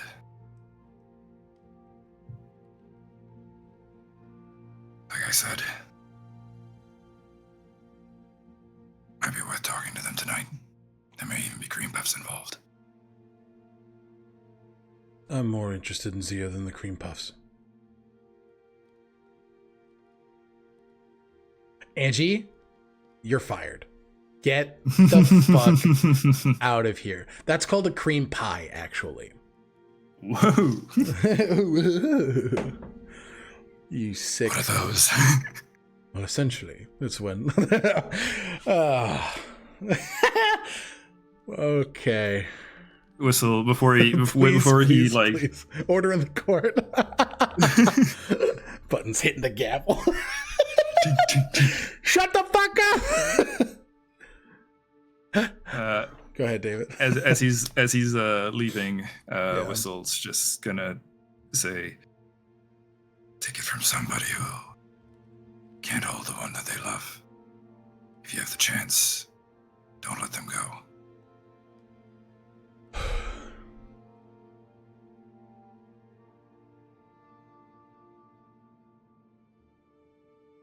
I'll take that advice to heart, friend.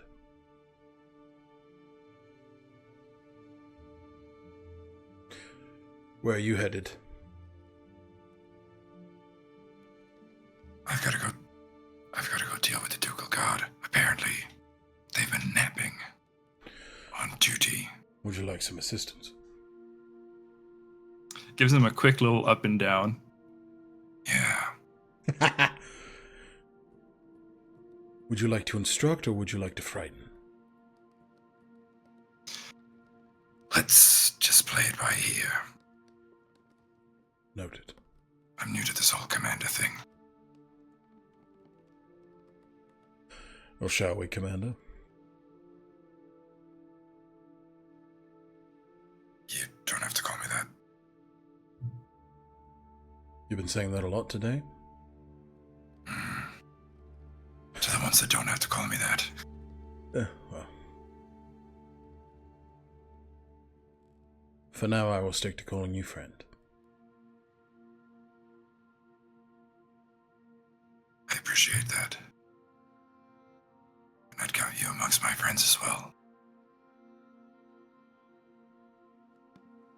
It's good to hear that you do care about Xio. Because I'd assumed, I was beginning to assume that perhaps you hurt them because you didn't. And in that case, I'd have to kick your ass. You would try. More than try. Maybe we will have to test that out, friend. Gives him one more up and down. Yeah. He's still young. I've got nowhere to go. And I am itching to hit something. Well, maybe. And she's like, ah! In that case, I think we will be intimidating these recruits. Let's show them what a real fight looks like. Noted. What if they fucked? You know what I mean? Whistle and Alessandro? Yeah. Oh, man. I just think it would be crazy. Angie's reading the fic now. Oh. Angie's like, X card. We gotta stop this, y'all. Just out of here. I'm gonna get outed. Angie's like, I'm way too horny to be playing this game right now. Okay. So yes, you and you and Alessandro make your way over to the training room. Oh fuck, David, inspiration point, because you helped successfully pull a man out of his own ass. Yay! Yeah, Look what I found in this ass. truly. In as wise as Alessandro is, he fell victim to what a lot of people, wise or otherwise, can fall victim to, which is feeding negative feelings. Alessandro has been a hypocrite. Alessandro has preached a lot of lessons that he has not necessarily lived by.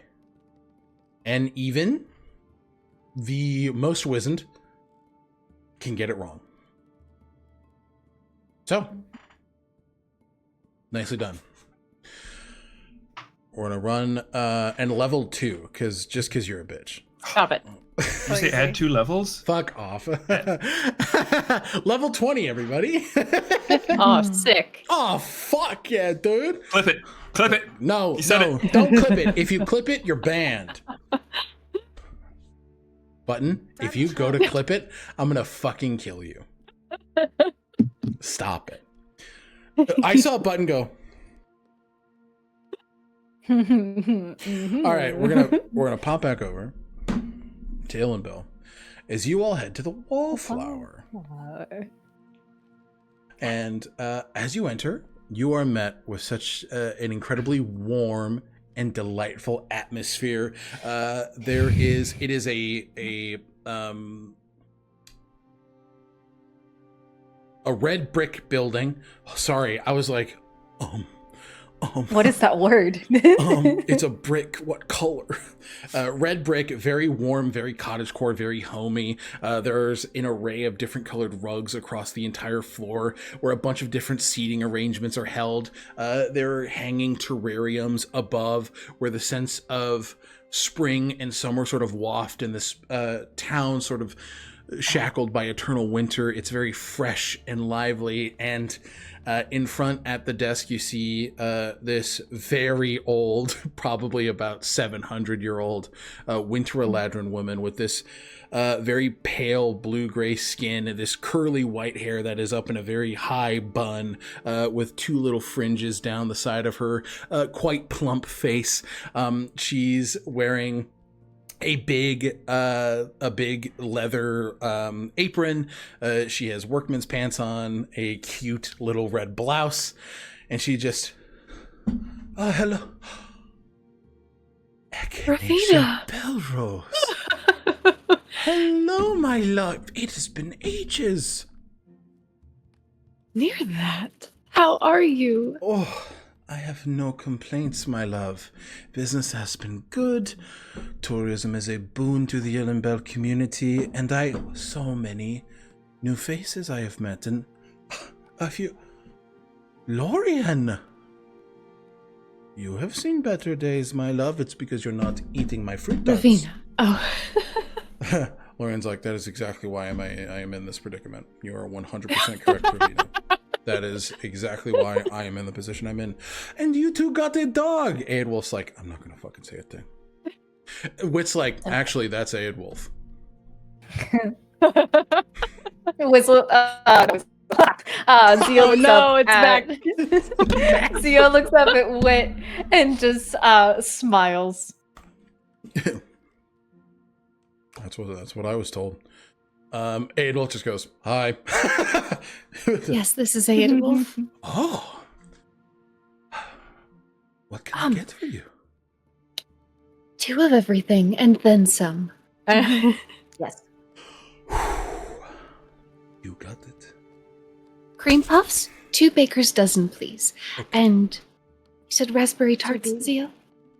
Yes, so 2 baker's dozens, yes. But then if you can make like half a dozen with 2 raspberry tarts separate, that will be for Roderick. Okay. Should I do a full dozen for Roderick, or should I just do half? Is it too much if we do if I know Roderick. I've trained with them a bit. He'll share. Yeah. Okay, so then a full dozen for Roderick, and then 2 raspberry tarts, and then 2 baker's dozens for us, and then 2 of everything. Okay, so you guys are planning to run me out of business for the day. I can appreciate that. I would like to go home. Let's do it. You guys... Echinacea will buy as much. Ooh. Yeah. And also, Xio will turn to Wit and be like, We're getting for us, but what do you want? What's like... He's one of those that gets frozen by the menu. You know, when you're like... Do you like things that are... Do you like things that are savory? Do you like things that are sweet? Do you like maybe... He does this number. What's your favorite thing that you've eaten before? If you can remember. He laughs.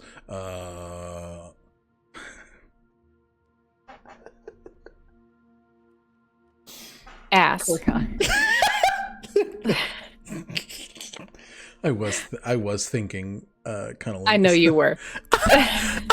Damn, that's crazy. Oh, shit. He looks and he points at like a white macadamia nut, like a really big cookie. All of that looks pretty good. Two cream puffs and a white macadamia cookie as well. He looks 2 macadamia nut cookies. 2 macadamia nut cookies. She's like, oh, wonderful. I love this. This is great. Can I invent something about Echinacea and Lorian's dynamic? Please. Echinacea was the spouse who, like, Lorian would get paralyzed and Echinacea would just order for him. Yeah. Oh, Echinacea's like, and for Lorian, we want a half dozen of the lavender macaroons. He wants 1 tiramisu, and then he's going to want 1 of your poppy seed scones as well with the frosting. He's on cloud 9 right now. That hasn't happened in 60 years. That's exactly what I want. How much is it gonna cost? Oh. Me. No, me. Me. No. No, They fight. no. You need to. You need to keep that for your spells, Roll initiative. Echinacea. Roll initiative. Echinacea spells? A different skill set now. Are you a wizard? Yes. You do need money for spells, your friend here. That's correct. And I have so much money. Please, just let me pay for it. Oh, they have money to spend? Ah, please. So much. And also, this is going to be friends and family discount. That's not necessary. Please, I beg you, it's not necessary. I'm just going Sia's like, take my money! 150 gold pieces. I feel like that's not enough. Here's 200. They're pastry. Okay, fair enough. She's like, we have a gratuity jar. No, well, then I guess you're just gonna have to add it in there. Zio puts 500 gold pieces in the tip jar. So 200 for Echinacea the will also pastry. get a Oh, little no. box after Zio pays. They're like, I refuse. And they get a little box for Dorlin and for a grit Okay, of their perfect. favorites as well. That makes sense.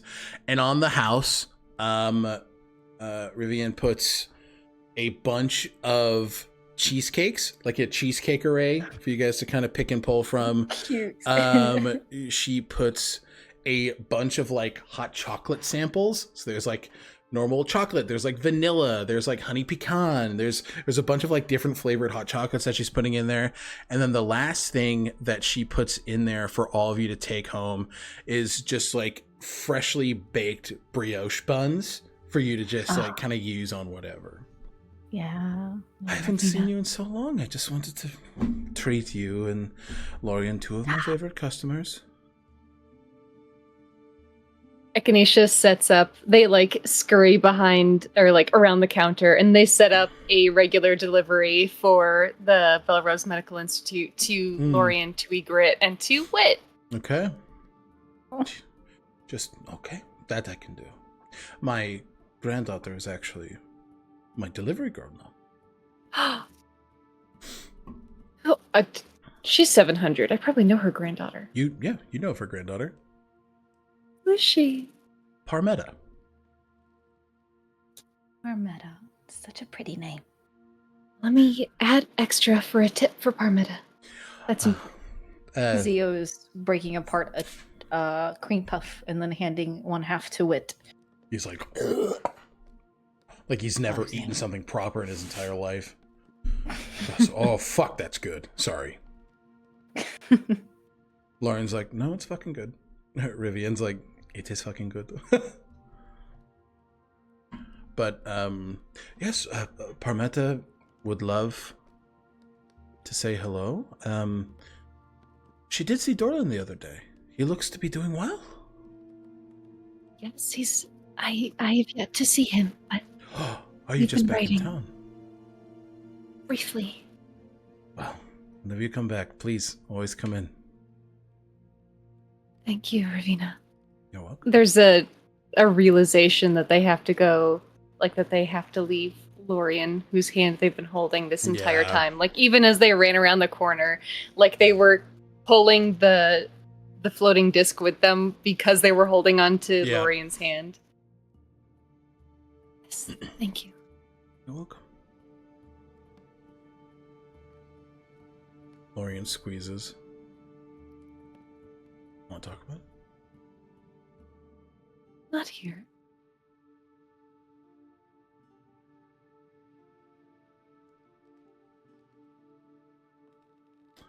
You guys get your big old order. Mm-hmm. You make your way out. 200 gold spent. Mm-hmm. And where do you guys head next? I think.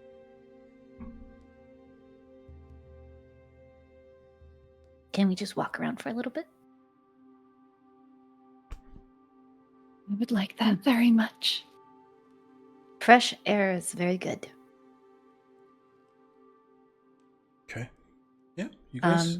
Sorry, go ahead. Xio, real quick, as we're walking and doing this, Xio and watches Wit eat this massive fucking cookie. He's fucking going ham on that cookie, dude.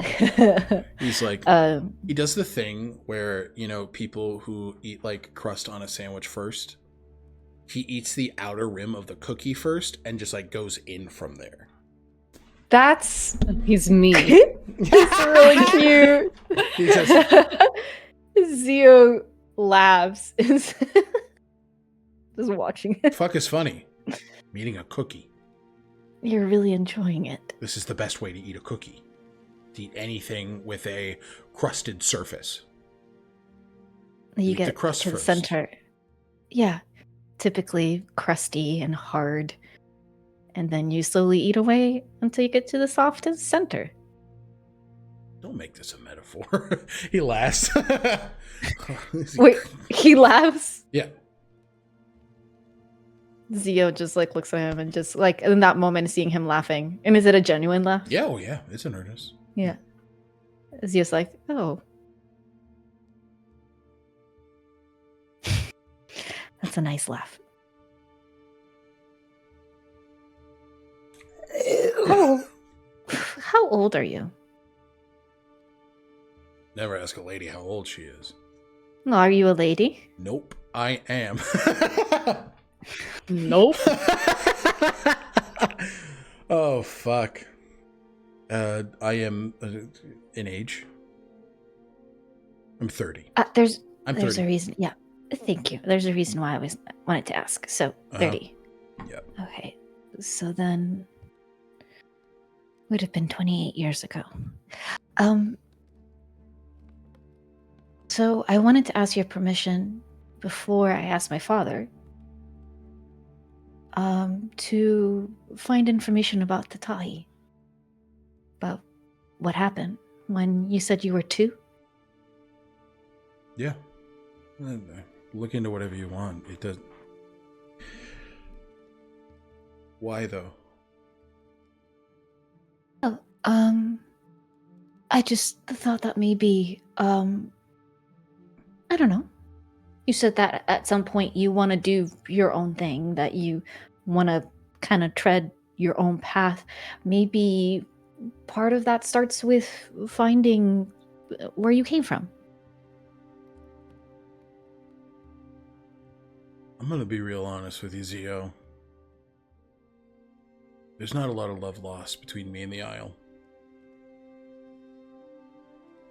My family left me there, whoever they are. They didn't want me. Don't know that. I do. You said that Atahi was attacked. Yeah. It was. You were 2 years old, Wit. And you know what the first thing I remember is? Sitting on a beach by myself. You're always saying that I shouldn't be putting words in your mouth. Creating an assumption. Yep. So then why are you creating an assumption for the possibility of people that might be trying to find you?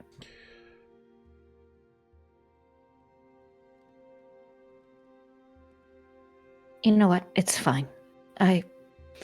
You love I was just... the Scorched Isles, Iyo.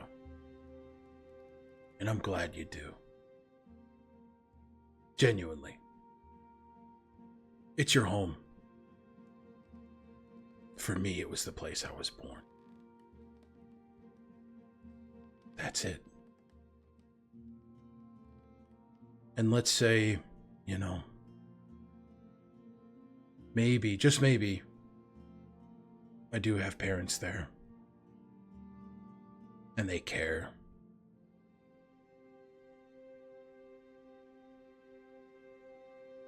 Fuck, I would not want to disappoint whoever they are. Here you go again, making assumptions. Another genuine laugh. Fair enough. It's not about my love for the Scorched Isles, Wit.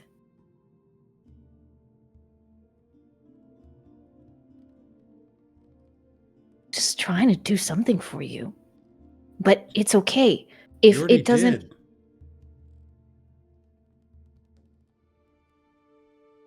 You already did. I'm here.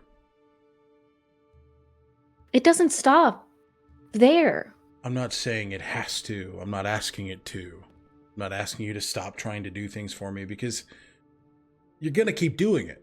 I've accepted that. I'm going to begrudge it. I'm going to complain about it. But you're going to keep doing it.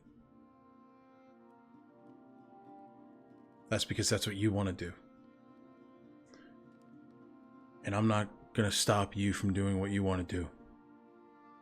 But if we're keeping it a buck with each other, we're not making assumptions, if we're being honest, you have done something for me.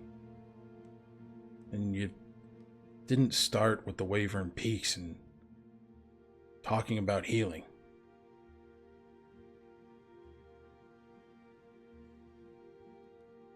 Give yourself some... He looks back to see if the others are listening.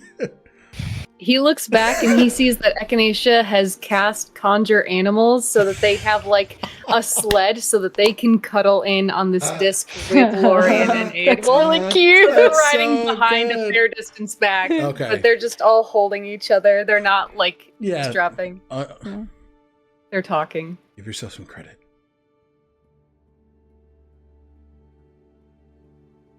Thank you.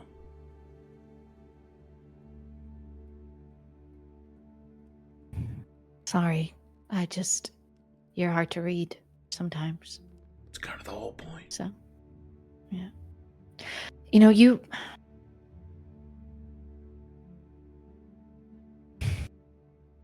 We're keeping it a buck. Keeping it above And there's- this, Alec fumbled. Yeah. I had a stroke. How about you buck? We're keeping it a buck. Yeah. And you were asking me why I want you there Yeah. when we deal with all of this. Yep. It's because I care about you. I don't know why, and I don't understand how. Like I said, you're hard to read. But it's not just strength. It's not just the fact that I'll feel more powerful with... You're my friend. At least I like to think. So, you're also very mean and rude, and you hurt my feelings a lot with the things that you say. But you're honest. Honesty hurts. But honesty builds trust. And I trust you. Even if at one point you did want to kill me. I don't want to go into the current. And with all of the people that I care the most at my side, being honest with me, reminding me that they are there to be my strength, to be my power, I will not.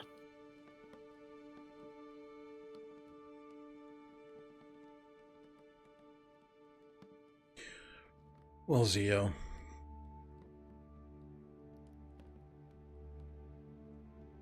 There is a smile on his face. We've taken steps down that road of friendship.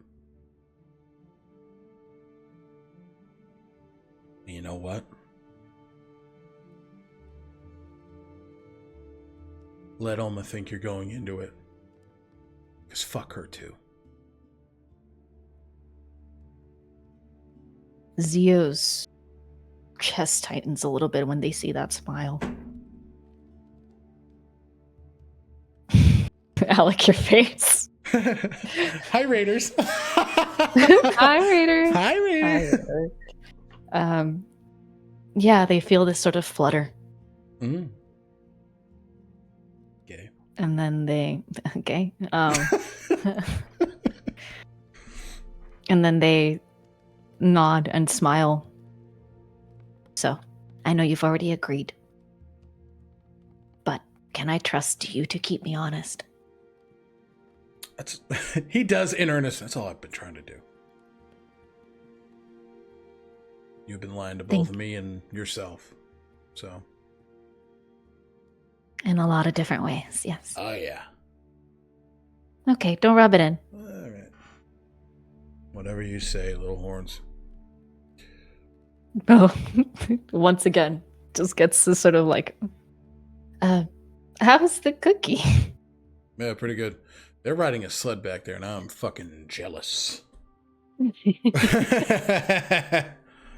Yeah, they've started, when you look back, they've started doing like tricks and like loop-de-loops for Lorian. His hands up, he's like, yeah! You The can eight are, like, skimming across the top of the snow so that when we dip down, it's like, vroom, vroom, vroom. All three of them are just holding tight. Echinacea fabricated like a rope tie to like hold them down. They're like screaming, just hyped up. Absolutely, yeah, perfect. Mhm. All You right. can ask nicely. Maybe they'll give you a ride. No, Okay, your loss. Coward. no. He polymorphs into a red direwolf. Huh? Wit! And looks at Aedwolf and starts growling. And Echinacea, you hear Aedwolf say, "A fucking race? Oh, you bet your ass!" It's on, Wit. And Line up. he'll look at you, Xio, and just throw his head back. Still got the horns. Is it really? You want me to climb on? Xio climbs on. And that is where we're going to call tonight's chapter of No Names Tolesh. Aww, So sweet. All right. precious. Thank you guys for tuning in. Before we head out for the evening, let's go ahead now to our players, starting with Angie. Wonderful session, you guys. I hope you had fun. Yeah. Hi everybody. I am Angie. They them pronouns. I've been playing Xio Marino, he they pronouns. You can find me at Agonethetic on the internet. And I do wanna put focus on folks checking out over on Twitter at Disabled South. It is a 501c organization that assists disabled folks in the South. And currently, due to Hurricane Helene's drastic events that have happened over the last week, there is a lot of different charities that they're sharing for the different states that need assistance. It's awful things have happened because of the storm, and all the help helps. So thank you so much for coming in. That's me. Thank you, Angie. David. Hey, everybody. My name is David. My pronouns are he, him, and I have been playing Whistle, the Hobgoblin fighter. also he, him pronouns. You can catch me here as Whistle, or you can catch me over at Stealthy Elf Productions as the game master of a couple of Pathfinder 2nd Edition games. Yimes. Thank you, David. Yes. And Yives, Button. Hello, I'm Button. My pronouns are they, them. I'm Bluebluebutton on social media. If you go to my Twitter, you can find Disabled South shared, what Angie was talking about. If you can aid, please do.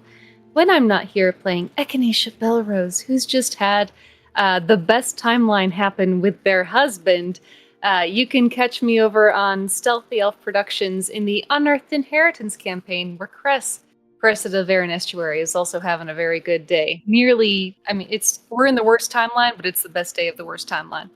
And you can also find me on October 19th on the same channel, Stealthy Elf Productions, in the Session 0 with Mr. Adup for New World Rebellion. Whoop, whoop, whoop. It's going to be a lot of fun to check out. Be sure to be there or be a fucking square.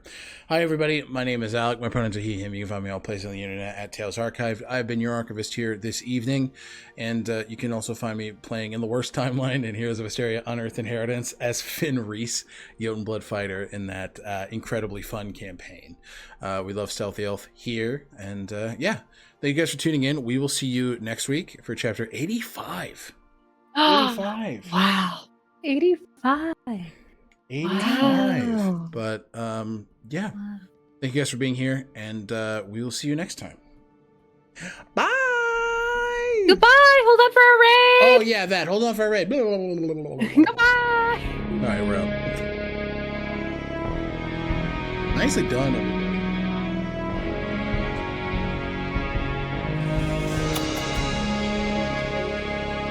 I was like, there's usually a thing. Nicely done, everybody. That was a good one. That was a really good one.